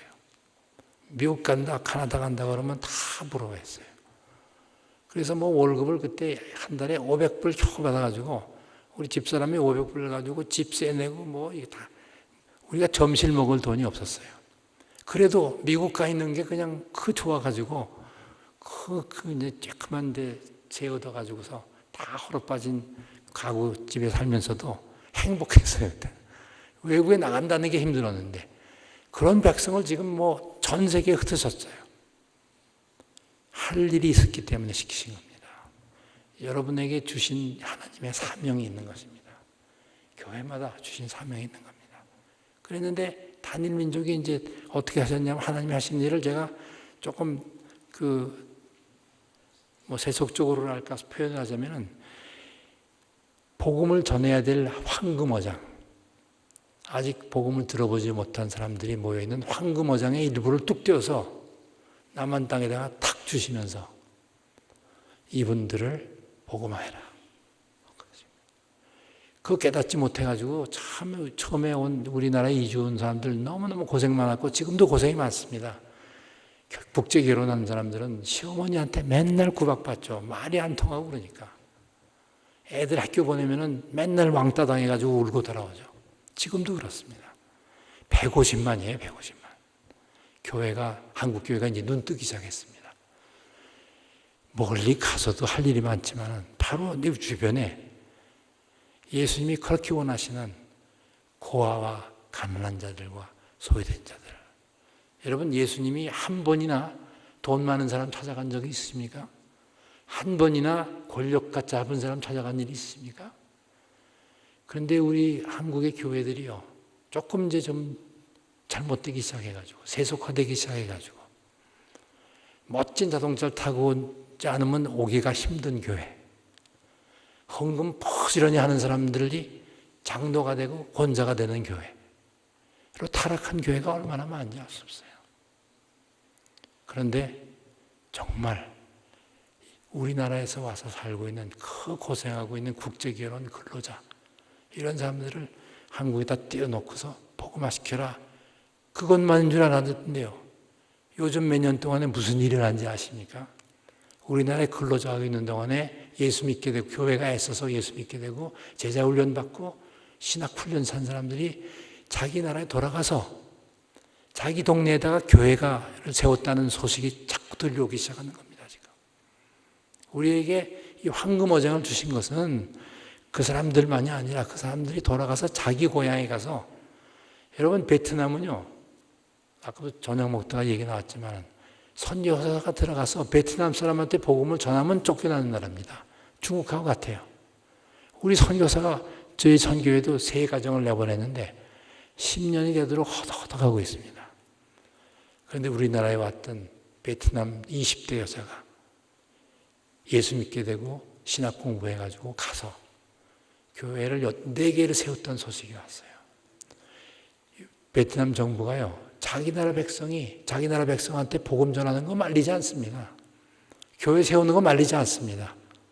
우리 선교사가 할 수 없는 일들을 우리 한국에 와서 복음 전해서 가는 사람들이, 요새는 이걸 역선교라고, 리버스 미션이라고 그러는데 그 역선교가 일어나고 있어요, 지금. 우리를 왜 다문화 나라로 만드셨느냐, 민족으로 만드셨느냐. 시킬 일이 있으신 겁니다. 시킬 일이 있으신 거예요.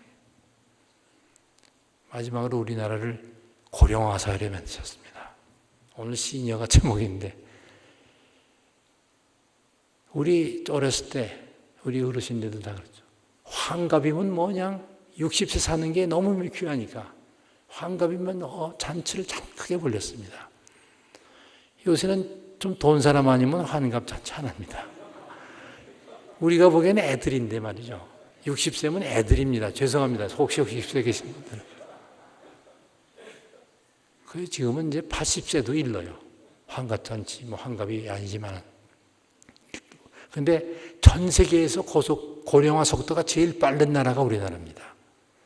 고령화 속도가 제일 빠르고 저출산이 제일 심한 나라가 우리나라입니다. 우리나라 항상 1등을 좋아하니까 말이죠. 금메달이면 다들 미치니까 말이죠. 그런데요, 자살률이 세계 1위입니다. 9년째 1위입니다. 9년째. 여러분 어르신들, 우리 어렸을 때요, 우리 주변에 자살한다는 얘기 들어본 적이 없어요. 찢어지게 가난한 나라에서 자살한 사람이 없었어요. 얼마나 풍요한 삶입니까 지금. 우리 집사람하고 이 슈퍼마켓을 가면요, 뭐 롯데, 뭐 AK, 뭐 가면요, 슈퍼마켓에 있는 물건과 이런 것들이요, 미국의 카나다의 슈퍼마켓보다 더 화려합니다. 제가 유럽에 프랑스 대사도 했고 오스트리아 대사도 해서 관찰해봤더니 유럽의 슈퍼마켓보다 더 화려합니다. 값도 이제 좀 비슷해졌어요. 조금 우리가 이제 허세가 좀 있는 거죠, 그러니까. 그러나 이렇게 짧은 시간 동안에 우리에게 엄청난 축복을 주셨는데, 거기에서 왜 자살하는 젊은이 우리나라 자살률의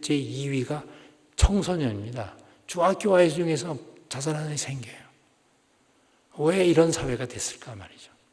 이런 거 우리가 걱정하지 않을 수 없는데, 여러간에 이 고령화 사회가 돼가지고 조금 있으면 이제 인구 30% 이상 되면은 초고령화 세대가 됩니다. 슈퍼 에이지드 소사이어티가 됩니다. 곧 됩니다. 요새 농담이 있어요.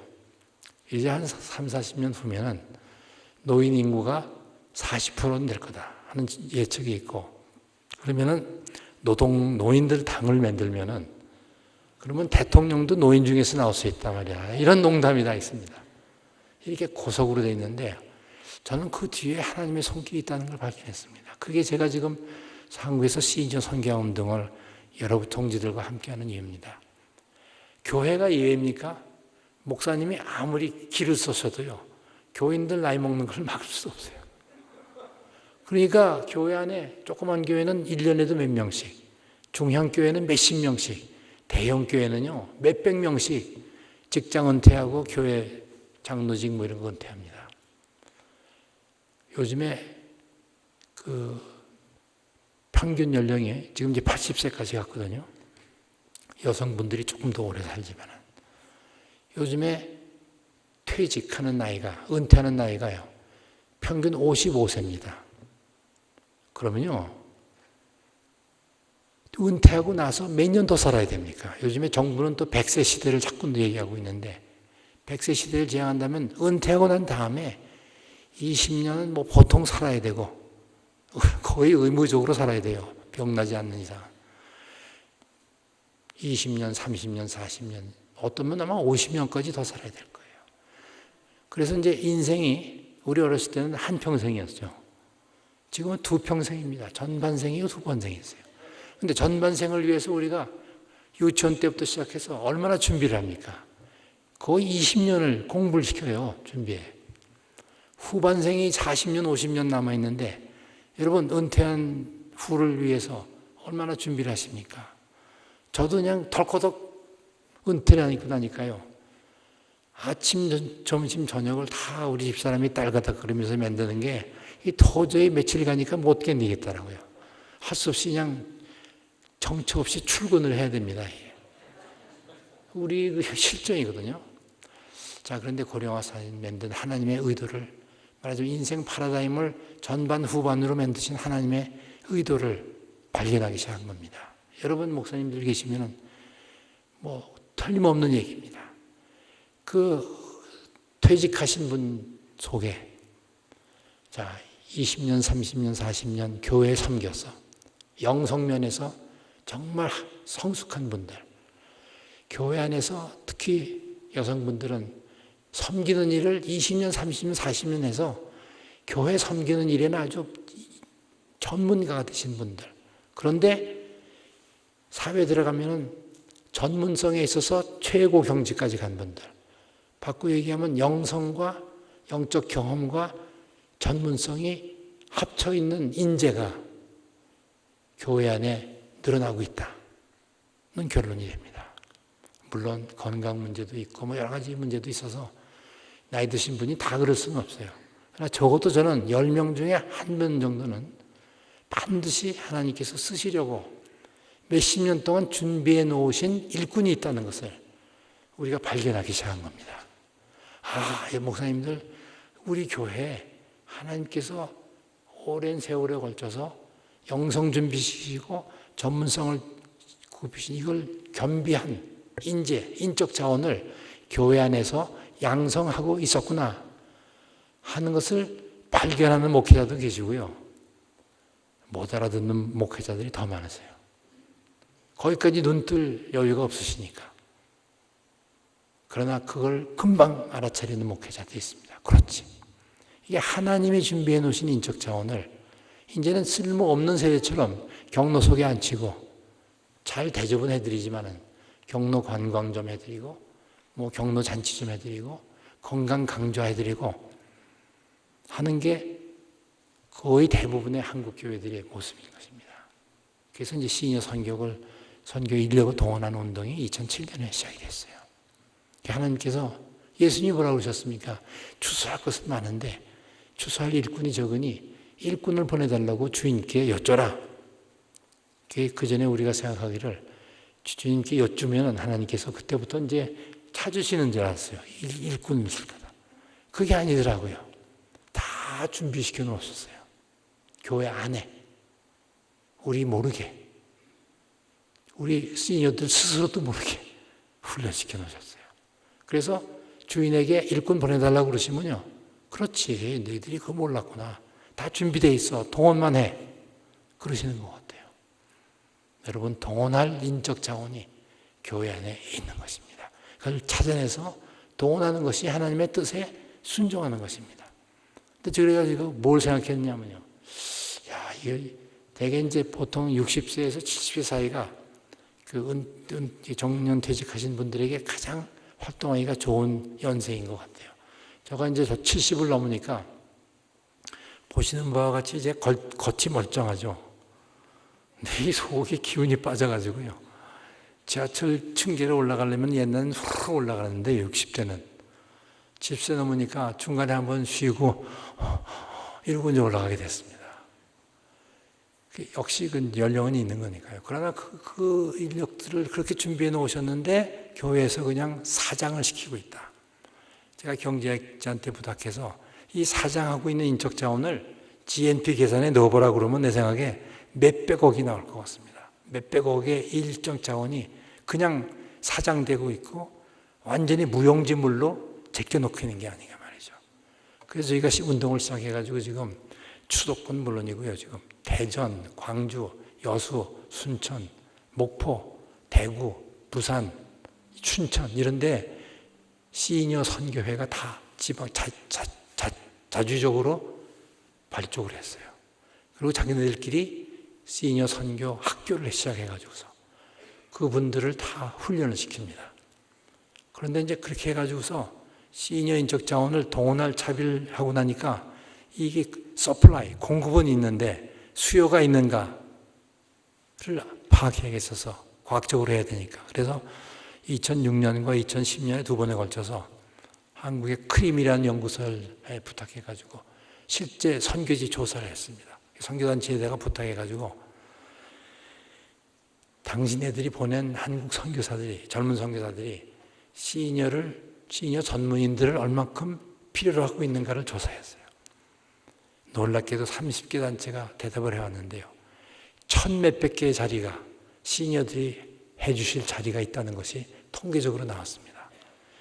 공급도 풍부하고요. 수요도 풍부합니다.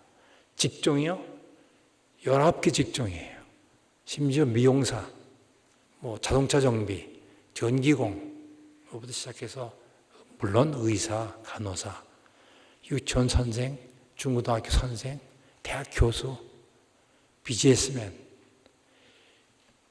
저는 그거 어쩔 수 없다고 생각합니다. 선교사 지망해가지고서 간 젊은 선교사들이 겨우겨우 영혼 구원을 해가지고서 교회를 시작하죠. 자, 교회 안에서 일어나야 될 일들에 대해서 이 젊은 선교사들이 얼마나 압니까? 경험이 없죠. 우리 여자 권사님들, 여자 집사님들이 가면요, 훤합니다. 교회 안에서 뭐가 벌어지고 뭘 도와줘야 될지 훤하십니다. 말 안 하셔도 됩니다. 그 젊은 선교사를 도와서 교회 안에서 일어난 일을 다 도와줍니다.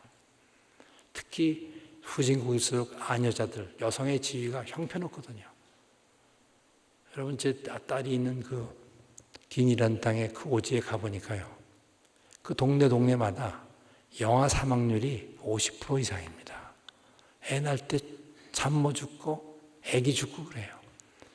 능숙한 건강하신 은퇴하신 여자 간호사가 한두 분만 그런데 파견하면요.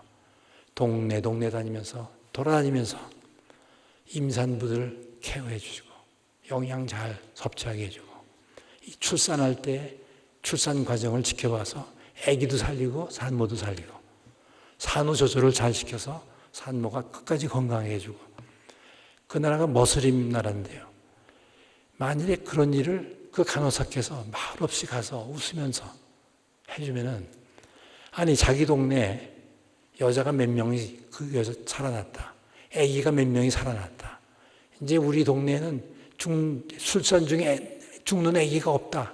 이렇게 됐을 때 그 동네 사람들의 마음이 열리겠습니까? 안 열리겠습니까? 그건 열리게 돼 있어요. 왜? 그 속에 예수님의 사랑이 들어있기 때문에 그렇습니다. 그냥 안 믿는 사람이 가서 고쳐주는 것도 치려고, 안 믿는 사람이 가서 구호 품어주는 것도 NGO들이 다 하고 있습니다.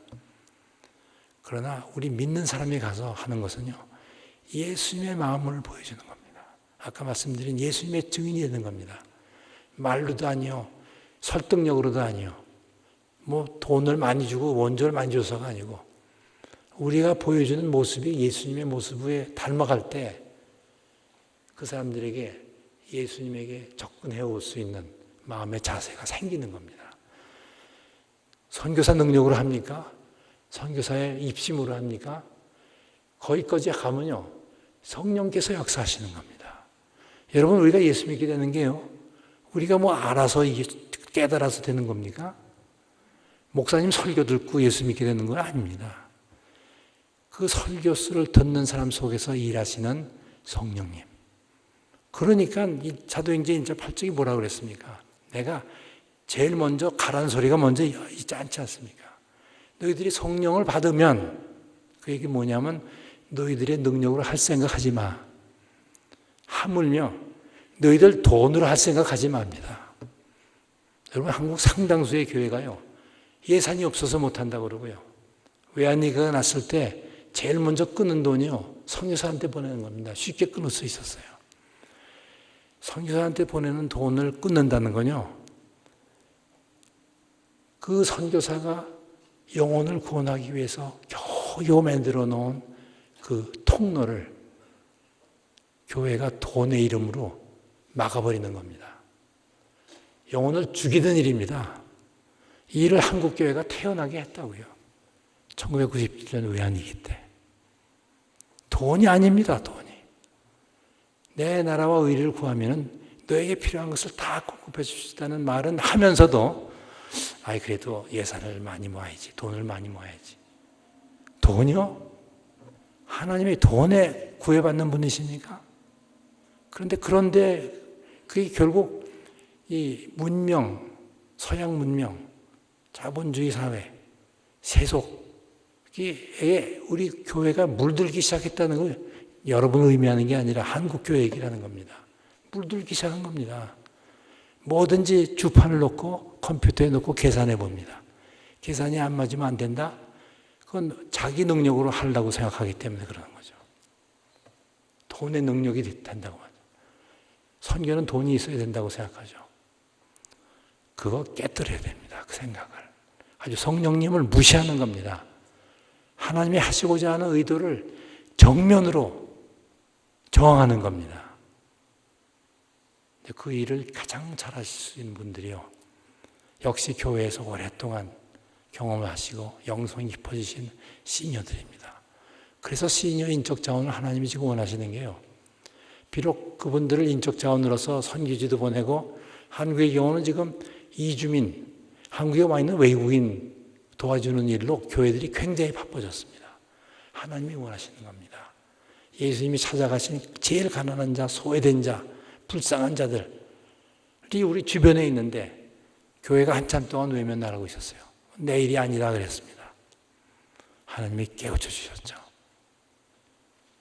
그래서 이제 해외에 있는 한인 디아스포라 교포교회들이 할 일이 점점 지금 뚜렷해지고 있습니다. 처음에 개척하고 이럴 때는 물론 교회를 유지하는데 얼마나 바쁘세요. 고생 많이 하시죠. 그러나 교회의 기반이 좀 잡힌 다음에 우리가 눈을 들어야 됩니다. 맨날 내 교회 하던 눈을 들어서 하나님이 하나님 나라를 완성하시려는 그 큰 그림을 보고, 내 교회가 여기에 있는 내 교회에 그치는 게 아닙니다. 온타리오 교회협의회도 들어있지만은 온타리오에 속한 교회가 아닙니다. 하나님의 큰 그림 속에 내 교회의 위치가 어딘가를 찾아야 됩니다. 하나님께서 여러분 교회 하나하나를 위치를 정해 주셔서 자리매김을 거기다 하셔야 됩니다. 그러면 하나님이 우리 교회에게 원하시는 게 뭐냐? 하나님이 하고 계신 이 큰 일 속에 조그만 한 부분을 우리 교회가 꼭 채워야 되겠다 하는 그 책임감, 사명감, 그게 있어야지. 내 교회는 내 교회가 잘 되는 거로 충분하고, 내 교회는 내 교단이 잘 되는 거로 충분하고 하고, 내려다보던 눈을 반드시 들어서 하나님이 지난 예수님이 성찬하신 후에 2000년 동안 성령을 보내셔서 전 지구를 대상으로 한 그 큰 일 속에 내 교회가 어디에 위치하고 하고 있는가를 찾아야 되는 겁니다. 그리고 그 사명을 해야 되는 겁니다. 그리고 그 시니어들이 가서 할 일들이 하나님이 다 준비해 놓으신 것들이라는 걸 발견했어요. 그러니까 보낼 시니어들도 다 하나님께서 준비해 놓으셨고, 받을 선교지도 또 받을 이주민 선교도 한데, 제가 다니보니까 교폭교회, 디아스포라 교회가 할 독특한 일이 있다는 것을 발견했습니다. 그걸 여러분과 말씀드리는 것으로 이제 마쳐야 되겠습니다만, 결론적으로요. 가만히 관찰하니까 물론 교포사회를 복음화해야 됩니다. 그건 제 1차적인 책임입니다. 그런데 그것이 교회끼리 경쟁하라는 뜻이 아닙니다. 근데 제가 오스트리아 대사, 파리 대사, 바르셀로나 대사하면서 발견한 게, 교포 수는 제한되어 있는데 교회가 막 서지면요, 무슨 쪽이 됩니까? 세상에서 말하는 제로섬 게임이 되는 겁니다. 내가 잘 되면 저희가 잘못되고, 저게 잘 되면 내가 잘못되고, 이 제로섬 게임이 이제 교회들 간에 시작되는 게 있는데요. 한국교회도 있습니다. 한국에도. 아니, 저 교회 나가도 예수님의 제자여 하나님의 자녀의 신분을 회복하는 거고, 하늘나라 시민이 되는 거고, 내 교회도 똑같고. 교회 머리는 누구라고 입으로 외칩니까? 예수님이라고 외치는데, 교회 머리가 지금 단계되어 있는 교회가 그렇게 많아요. 그러니까 경쟁을 하는 겁니다. 예수님이 머리라면은 교회끼리 왜 경쟁을 해야 됩니까? 거의 미친 짓에 가까운 겁니다. 미친 짓이에요. 이 교회 협의가 중요한 게 그겁니다. 온타리오 교회 이 협의회가 이런 거 주재하시는데, 우리 서울서 열리고 있는 시니어 선교 한국 운동의 가장 첫 번째 원리가 뭐냐면 초교파. 아니, 하나님 안에서 물론 교단은 필요합니다. 왜냐하면 이단이 많으니까 어떤 게 이단이 아니냐는 것은 역시 교단이 확보해 주는 겁니다. 그러나 그 교단이 경쟁 관계가 될 수 있습니까? 제가 좀 험한 말을 쓰지만 미친 짓입니다. 다 하나님, 예수님 아래 형제자매들인데 경쟁해야 됩니까, 이게? 근데 그런 일이 한국 교회에서 벌어지고 있거든요. 그래서 이 시니어 선교 한국 운동은요, 반드시 초교파적이 된다. 둘째, 가장 중요한 원리는 교회가 원동력이 돼야 된다. 여러분 아시는 분은 아시지만 한국에서는 교회하고 선교단체하고 어쩌다 보니까 경쟁 관계가 됐어요. 교회는 선교단체가 자기 일꾼들을 뺏어간다고 생각해요. 선교단체는 교회에서 일꾼을 데려와야 된다고 생각해요. 그래가지고 한번 어떤 선교단체가 큰 분란을 일으킨 적이 있습니다. 다 지금 해결했지만. 그런데 교회가 하나님께서 오순절에 성령을 주신 사람들로 구성된 그 교회가 교회 아닙니까? 그 교회가 선교의 원동력입니다. 그걸 부정할 수가 없습니다. 예수님이 그렇게 디자인을 해놓고 가셨어요. 그래서 성령을 보내신 것이 너희들끼리 있으면 맨날 싸우니까 내 성령의 다스림을 받아라 하고 성령을 보내신 겁니다. 그래서 저희 운동은요, 교회가 원동력이 되고 목사님들이 반드시 인볼브가 돼야 되고 같이 가야 된다. 그 초기 바저로 가야 된다. 남녀 구분 없다. 어린이도 없다. 다 한 교회가 한 몸이 돼서 가야 된다. 제가 남녀 구분이 없다는 걸 강조하는 이유가 있습니다. 그 조사에 의하면요, 여성분들에 대한 수요가 굉장히 큽니다. 여성분들이 나는 주부니까, 나는 전문직도 아니고 그러니까 별 쓸모가 없다고 생각하시는 분이 대부분인데, 제가 그거 아니라고 그럽니다. 하나님 눈에는요, 쓸모없는 사람이 한 사람도 없습니다. 여러분, 장님 보고서 저 사람이 무슨 죄 때문에 장님 됐냐고 여쭤봤을 때 예수님이 뭐라고 그러셨어요? 눈먼 분도 하나님의 영광을 위해서 있다.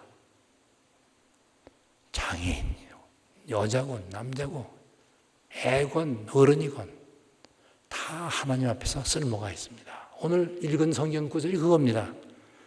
베드로가 성령 받은 후에 생전 처음으로 설교를 합니다. 생전 처음이죠.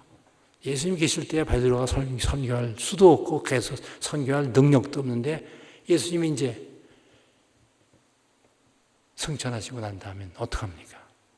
그런데요, 이 학교 문턱에도 안 가본 베드로가, 어부에 불과한 베드로가 기가 막힌 설교하는 게 사도행전에 나오지 않습니까? 사도행전 2장에 보면 짧은 선교인데 복음의 핵심이 다 들어가 있는 기가 막힌 선교를 하는 게 왜? 성령님이 베드로와 함께 계시기 때문이에요. 베드로가 어떻게 안진병을 일으킵니까? 성령님이 도와주시기 때문에 일어나는 겁니다.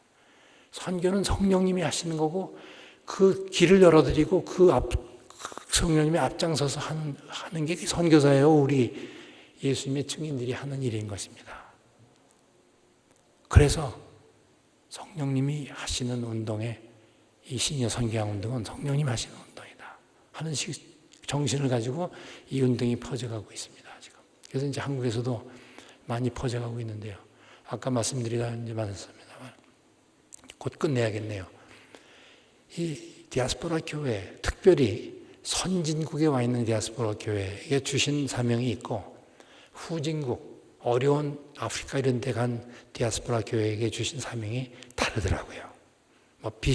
근본은 같지만은 영혼을 구하는 일이지만 근데 제가 호주 다녀보고 뉴질랜드도 가보고 그리고 미국도 보고 카나다도 보고 이게 다 선진국에 있는 거. 유럽은 제가 살아봤으니까 말이죠. 유럽은 지금 물질적으로는 세계 첨단을 갑니다. 다들 거기 나라들은 퍼캡ita 인컴이 5만 불, 6만 불 됩니다.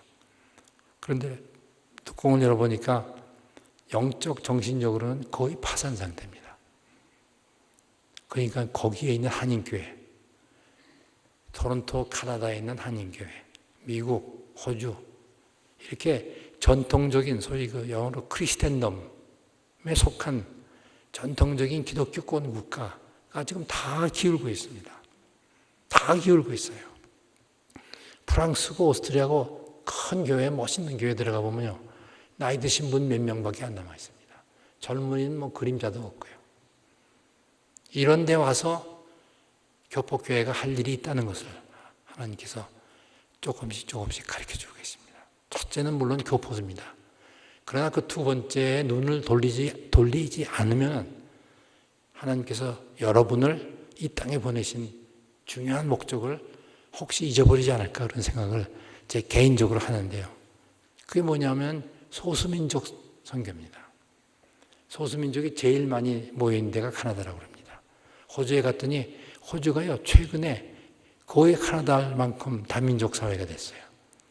그 큰 땅에 백인밖에 없다가 나라를 경제 살릴 길이 없으니까 막 이민 받아가지고 인도네시아 사람, 네팔 사람, 아랍 사람 막 들어옵니다.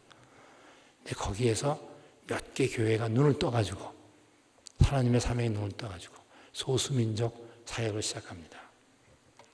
카나다의 이 토론토에도 있는 거 아시죠? 몇 교회가 하고 있는 걸. 어떤 효과가 있습니까? 우선 그분들이 여기 와서 이 백인들이 아무리 얘기해도 이해할 수 없는 게 뭡니까? 우리가 여기 와서 여러분들 고생 많이 하셨죠? 똑같은 고생을 한 사람들이 찾아가서 같이 예수님의 마음을 나눠주는 겁니다. 그래서 그 교회를 세워주고 주변에 있는 인도네시아에 거기 와 있는 예수 안 믿는 아직도 모슬림 믿고 있는 인도네시아 사람들을 그 교회에 모이게 하는 것을 우리 한인교회, 든든한 교회, 작은 교회도 도와줄 수가 있는 겁니다. 그 사람들이 우리를 보고 이 사람들도 이민 와서 고생 끝에 오늘날에 한인 교포 사회가 됐다는 걸 다 압니다. 우리가 가면은 우리에게 노하우도 배울 수 있고 우리의 마음도 배울 수 있고 거기다가 예수님의 마음을 보여주면요. 예수님의 마음을 보여주면 열리지 않을 마음이 없는 겁니다. 진짜 그게 예수님의 마음이냐. 여러분 구호단체니 NGO가 하는 거하고 근본적으로 다릅니다. 우리가 하는 일은. 동정하고 박애심으로 하는 게 아닙니다. 인류애로 하는 게 아닙니다. 그 사람 전체를 전인적으로 살리려고 하시는 예수님의 마음. 그래서 하나님이신데도 육신을 품고 와서서 우리의 바닥까지 내려가셔서 일하셨던 예수님. 그리고 그래도 미흡지가 않아서 십자가에 달리시기 전에 마지막으로 뭐 하셨습니까? 제자들 앞에 무릎을 꿇고 그들의 그 더러운 발을 일일이 다 씻기셨습니다. 이렇게 너희들도 이렇게 해다고. 교회의 모습이 그런 모습이 되어야 되는 겁니다. 바닥까지 내려가야 되는 겁니다. 그걸 가르쳐 주셨는데 소수민족이 지금 막 늘어나니까 소수민족 하는 교회 얘기를 들어봤는데 내가 이번에 놀라운 걸 발견했습니다. 그 소수민족 교회에서 예수 믿게 되고 훈련된 사람이요. 자기 고향에 돌아가서 역 이민을 한 겁니다. 그래서 거기에서 자기 나라 교회를 일으키는 일을 하고 있는 것을 몇 케이스를 발견했습니다. 이번에 디아스포라 포럼 할 때 그분들이 와서 증언을 하더라고요. 거기까지는 또 생각 못했어요. 이야, 이게 말이죠. 그래서 이 디아스포라에 대해서 로잔에서 한 게 말이죠. 투 디아스포라, 그러니까 디아스포라를 향해서 할 일, through 디아스포라, 그러니까 디아스포라를 통해서 할 일, beyond 디아스포라, 디아스포라를 넘어서 할 일. 여러분에게는 이 세 가지 일이 동시에 주어진 겁니다. 안 믿는 교포들을 향해서 하는 투 디아스포라가 있고요. through 디아스포라, 우리 교포교회를 통해서 할 일들이 있고, 우리 소수민족 있고, 저는 거기에다 뭘 추가하냐면은 두 개를 더 추가합니다. 여러분이 저보고 너무 욕심이 많다고 그러실지 몰라도 두 개를 더 추가하면 하나는 뭐냐면 원주민 선교입니다. 여기는 이제 원 네이션이라고 부른다고 그러거든요. 호주에서는 애보리진입니다. 호주는 55만의 애보리진이 있고 여기 원 네이션이 레저베이션에 이렇게 갇혀 살고 있는데 그 사람들이 지금 140만이라고 된다고 들었어요. 이들이요, 백인이 가면 복음을 듣지 않습니다. 자기를 구박하고 했던 사람들 말을 들을 마음이 안 생기는데 이 유색인종에 가서 해서 호주에서 참 잘하고 있는 우리 선교사 교회를 봤어요. 가서 같이 살면서 예수님의 마음을 품어주고 거기야말로 소위 홀리스틱 미션 또는 인테그레이티드 미션입니다. 교회 개척만이 문제가 아니라 그 사람들이 겪고 있는 인간으로 겪고 있는 모든 어려운 문제를 예수님처럼 같이 배고픈 사람에게 먹을 걸 주셨고 병든 자는 고쳐주셨고 내가 너희들 영혼밖에 관심 없으니까 딴 건 모르겠고 내 영혼만 구할래. 예수님이 그런 태도를 보이신 적이 없어요. 인간이 겪고 있는 모든 방면의 문제를 다 몸소 다루어 주신 분이 예수님이십니다. 어떻게 생각하면 십자가의 죽음, 인간이 겪어야 될 가장 최악으로 생각하는 죽음까지도 예수님이 친히 자기가 겪으시면서 그게 죽음이 끝이 아니라는 것을 부활을 통해서 스스로 보여주신 겁니다. 이런 사역을 이제 원주민한테도 할 때가 됐고 호주에서 시작이 됐어요. 벌써. 하나 더 욕심을 내자면은 이 기울어져가는 백인 교회, 소위 여기서 메인라인 처치라고 그러죠. 이 메인라인 처치, 호주에 갔더니요, 그 메인라인 처치에 도저히 못 견뎌가지고서 거기서 뛰쳐나와가지고서 독립교단을 만든 교회들이 몇 지 있으시고, 그 교회 목사님들, 나이 많이 드신 분, 호주에서도 유명한 목사님들이 한인교회 찾아오셔가지고, 당신들 한인교회가 시드니에만 200개가 넘었습니다. 너희들 한인교회가 왕성하게 자라고 있는 걸 고맙게 생각하는데 당신들이 이 호주의 메인라인 처치가 지금 기울어지고 있는 것을 다시 재부흥할 수 있는 불씨를 좀 당겨달라는 부탁을 해오는 걸 들었어요, 제가. 저는 이 나라도요, 물론 다 그렇진 않죠. 이 나라도 부흥이 가끔 있었다는 말씀을 들었지만 이 나라도 이 기울어져가는 교회에 같이 여기 피플스 처치라는 걸 얘기 들었어요. 저는 그 교회가 결국은 목사님이 아마 백인 교회입니까? 는 잘 모르겠는데 그 교회가 메인라인 처치에 속한 교회라면 그 교회하고 지금 교폭교회하고 협력을 해가지고 도와주면서 다민족 사역도 하고 하느라고 그 교회가 크고 있다고 그러더라고요. 메인라인 처치 다 기울어져 가는데 교폭교회들, 디아스포라 교회들하고 협력해서 소수민족, 원주민 이렇게 시작한 교회는 성령님이 보시고 그게 내가 너희들이 원하는 거다 하고 성령님이 밀어주시는 겁니다. 백인 교회가 부흥하는 겁니다. 이 역할을 교폭교회가 좀 해다고 하는 것이 하나님이 전 세계에 흩어진 디아스포라 교회에다가 주신 사명이 아닌가. 오늘 제목이 시니어 세대에게 주시는 꿈과 시대적 사명. 베드로의 설교 얘기하다 말았는데요. 베드로 설교의 내용이 뭡니까? 요새 말로 하자면은 이 마지막 때에 모든 영혼에게 성령을 퍼부어주시겠다. 그리고 모든 생명이라는 말을 뭘로 설명하셨냐 하면은 우리들의 아들, 딸들, 청년들, 나이 든 분들, 이 모든 세대에 가리지 않고 이 모든 분들에게, 사람들에게 성령을 퍼부어주시겠다 그랬어요. 어린이들도 장래를 얘기하게 해요. 청년들은 요새 말로 비전을 보게 하고, 그리고 우리 성경에는 다르게 써 있지만 나이 드신 분에게는 꿈을 꾸게 했는데 이 꿈, 이 비전, 이 장래일 이게 다 하나님의 나라를 완성하시려는 하나님의 꿈을 세대별로 다 주신 겁니다. 여러분 이제 나이 드신 분이라고 그래서 당신들은 쓸모가 없느니라고 말하는 건 큰 잘못입니다. 그들에게 꿈을 주신다고 요엘 선지자가 미리 예언을 하시는 겁니다. 이 마지막 때. 그래서 이제는 나이 드신 분도 꿈을 가져야 됩니다. 요새는 제가요, 영안실을 가질 게 많이 생겨요. 우리 또래도 자꾸 하기 시작했고, 그들의 부모님, 애들, 장례식이 많아요. 꽤 영안실에 갑니다. 예수 안 믿는 분들이 영안실에 가면 느끼는 것을 우리가 충분히 짐작하고 너무 자연스럽다고 생각하는 게 뭡니까? 저기 걸려있는 사진, 저기에 내 사진이 걸릴 때가 올 거다. 그거 어떻게 막습니까? 그거 펼 수 없죠. 그 하느라고 그냥 아들, 딸들이 애쓰는 걸 보고서 야, 우리 자녀들도 저 고생을 하게 생겼구나. 장지에 쫓아갑니다. 요새는 이제 화장실에 가서 확 태워버리기도 하고, 또는 어떤 분은 아직도 땅에 묻는 것을 목격을 합니다. 나도 저기 들어가겠구나. 안 믿는 사람들이요, 겉으로는 뭐 이렇게 있지만은 속으로는 다 그게 저절로 안 들어오면 사람이 아니죠. 다 그 생각이 들죠. 내가 저 주인공이 될 거구나. 내 자녀들이 저 고생을 하구나. 내 장례치는 하고. 우리 믿는 사람의 장례식의 모습은 어떻습니까?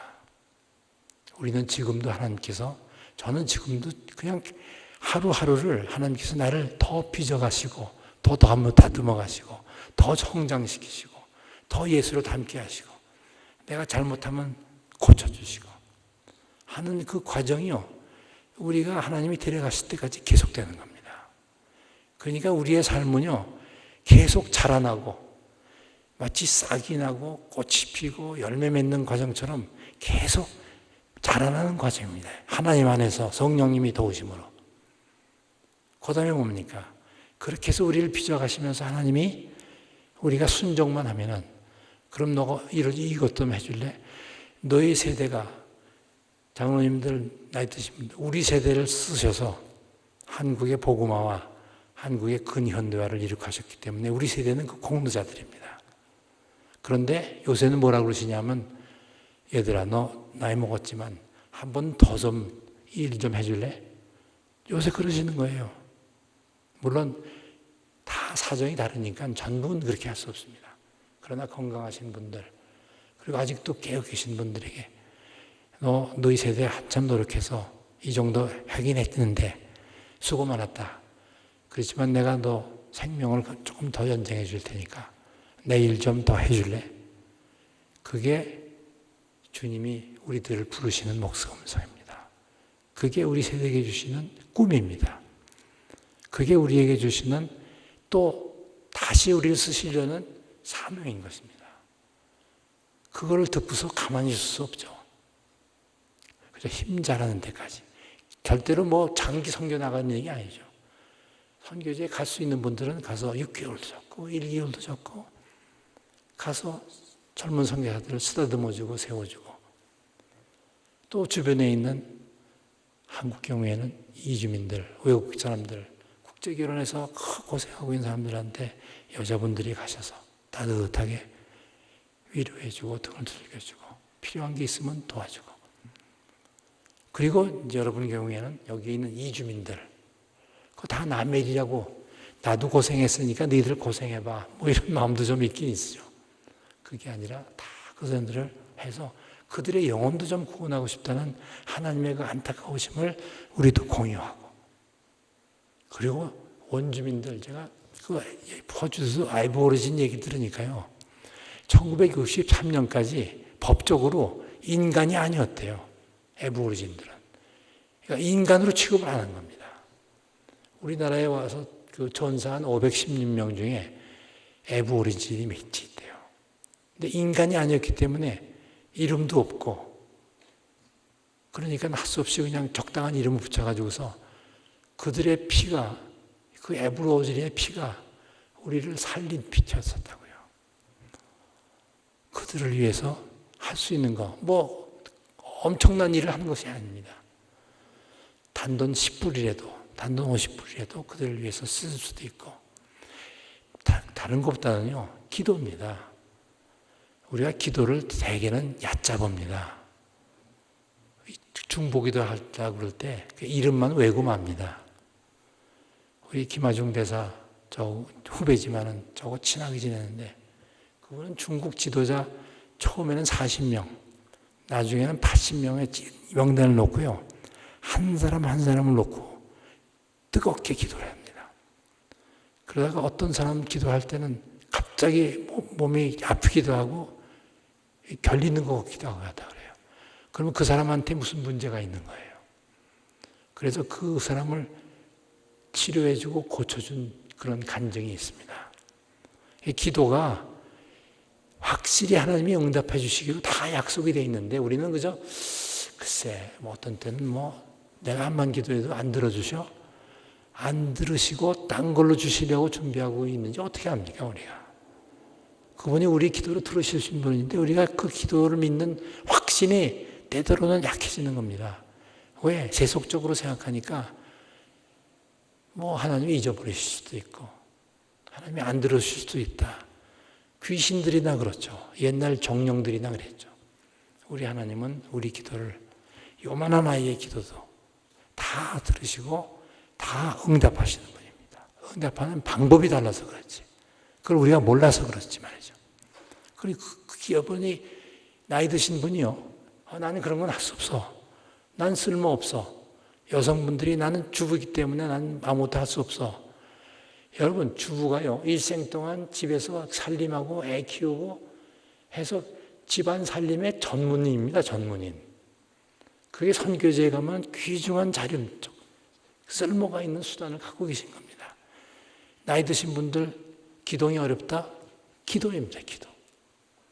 여러분 여호수아가 나가서 싸우고 있을 때 모세의 기도가 약해지면 여호수아가 지고 있고 옆에서 비치고 가서 기도해 주면 여호수아 군대가 이겼죠. 우리가 보낸 선교사들 보내놓고 돈 몇백 불 보내주면 오케이 이게 아닙니다. 돈보다도 그들을 위한 기도를 하면 하나님께서 그 기도에 일일이 다 응답을 하시는 겁니다. 혹시 데려가실 수도 있습니다. 혹시 병을 고쳐달라고 그랬을 때 병을 안 고치실 수도 있습니다. 너무 우리가 병 고친 사람, 기도해서 병 고친 사람 얘기만 자꾸 우린 듣고 싶어 하죠. 우리 집안 중에도 그래서 일찍 돌아가신 분이 있습니다. 그러나 다 그게 하나님의 우리를 사랑하시는 뜻이 담겨져 있는 것이라는 것을. 그분에게는 이 죽음이라는 것이 부활을 약속하신 분인데 말이죠.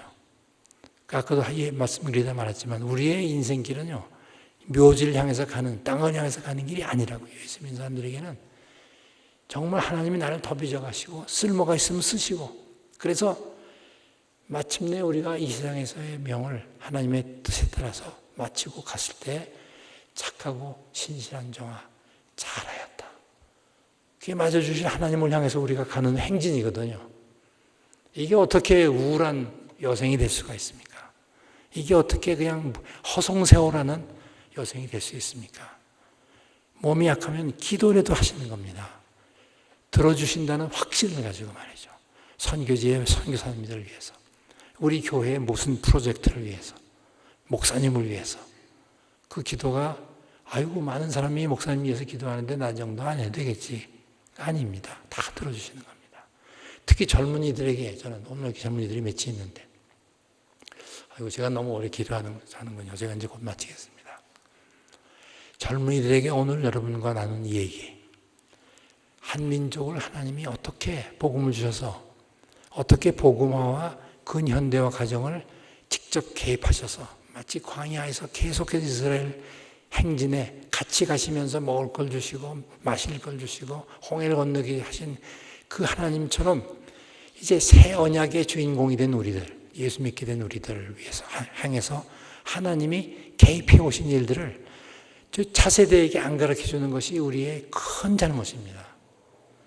요새 젊은 사람들이, 제가 오늘 여기 몇이 젊은 사람들이 있는데, 제가 오늘 말씀드린 하나님께서 우리 지난 100년 동안 우리 민족을 위해 세우신 일, 그리고 왜 나를 한국인으로 태어나게 하시고 왜 21세기라는 시점에 살고 하게 하시며 왜 나를 카나다에 보내셨을까에 대한 정체성을 우리가 잘 가르쳐주고 있습니까? 우리 자녀들에게. 그 정체성이 확실치 않으니까 젊은이들이 장래가 없어요. 위에 10%에 속하지 않으면요, 시험 봐도 취직도 시전치 않고 아무 소망이 없으니까 자살하는 겁니다. 그들이 교회에 왔을 때 이 지금 우리가 나눈 이 하나님이 우리를 향해 갖고 계신 그 꿈과 비전과 시대적인 사명을 똑똑히 우리 젊은이들에게 가르쳐주면요, 걔들이 왜 인생이 허망해집니까? 왜 좌절감에 빠져서 자살해야 됩니까? 그 차세대에게 우리가 시니어들이 할 일이 있어요. 자, 이제 마치겠습니다.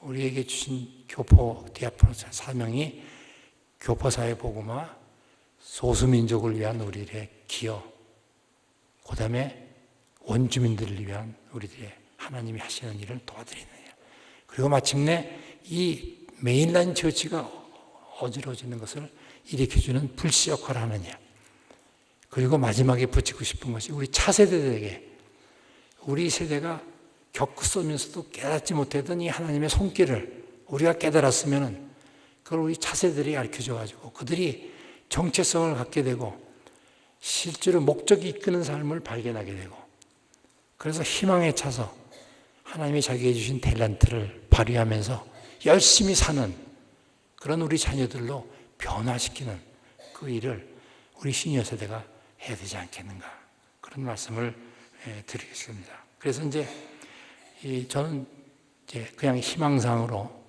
이 교회협의회, 온타리오 교회협의회가 주동이 되셔도 좋고, 또 교회 목사님들이 함께 은하셔도 좋고, 이 온타리오 주까지는 갈 수 없고 토론토에 시니어 선교회라는 것이 조직이 됐으면 하는 생각이 됩니다. 그래서 교파를 초월해서 우리 시니어들에게 주신 사명을 생각하면서 할 수 있는 분은 그쪽으로 활약하시는 부분으로, 그렇지 않으시면 기도를 통해서라도 우리 시니어 세대에게 하나님께서 예배해 놓으신 꿈과 사명을 이루어드림으로 해서 드디어 우리가 예수님의 품에 안기게 될 때 착하고 신실한 종아 잘하였다 하는 칭찬을 들으면서 영원의 세계로 들어가는 이 멋진 꿈을 이루는 여러분과 제가 되기를 바람하지 않습니다. 여기 사명선언문을 아마 처음 가신 모양인데, 이건 시니어 한국의 사명선언문이기 때문에 그건 한국의 실정에 맞춰서 한 거니까 참고만 하시고, 이 토론토 실버 선교회도 좋고 시니어 선교회를 만드셔서 초급화적으로 하실 때 그 선교회의 미션 스테이트멘트, 사명선언문을 만드셔서 목적이 뭐고 원리가 뭐이고 그리고 어떤 방법으로 한다 하는 것을 정리를 해서 누구에게든지 시니어들에게 그 사명을 일깨워주는 역할을 하시게 되기를 바라면서 제 말씀을 마치겠는데요. 제가 지금 드렸지만은 찬양을 하나 같이 부르자고 제가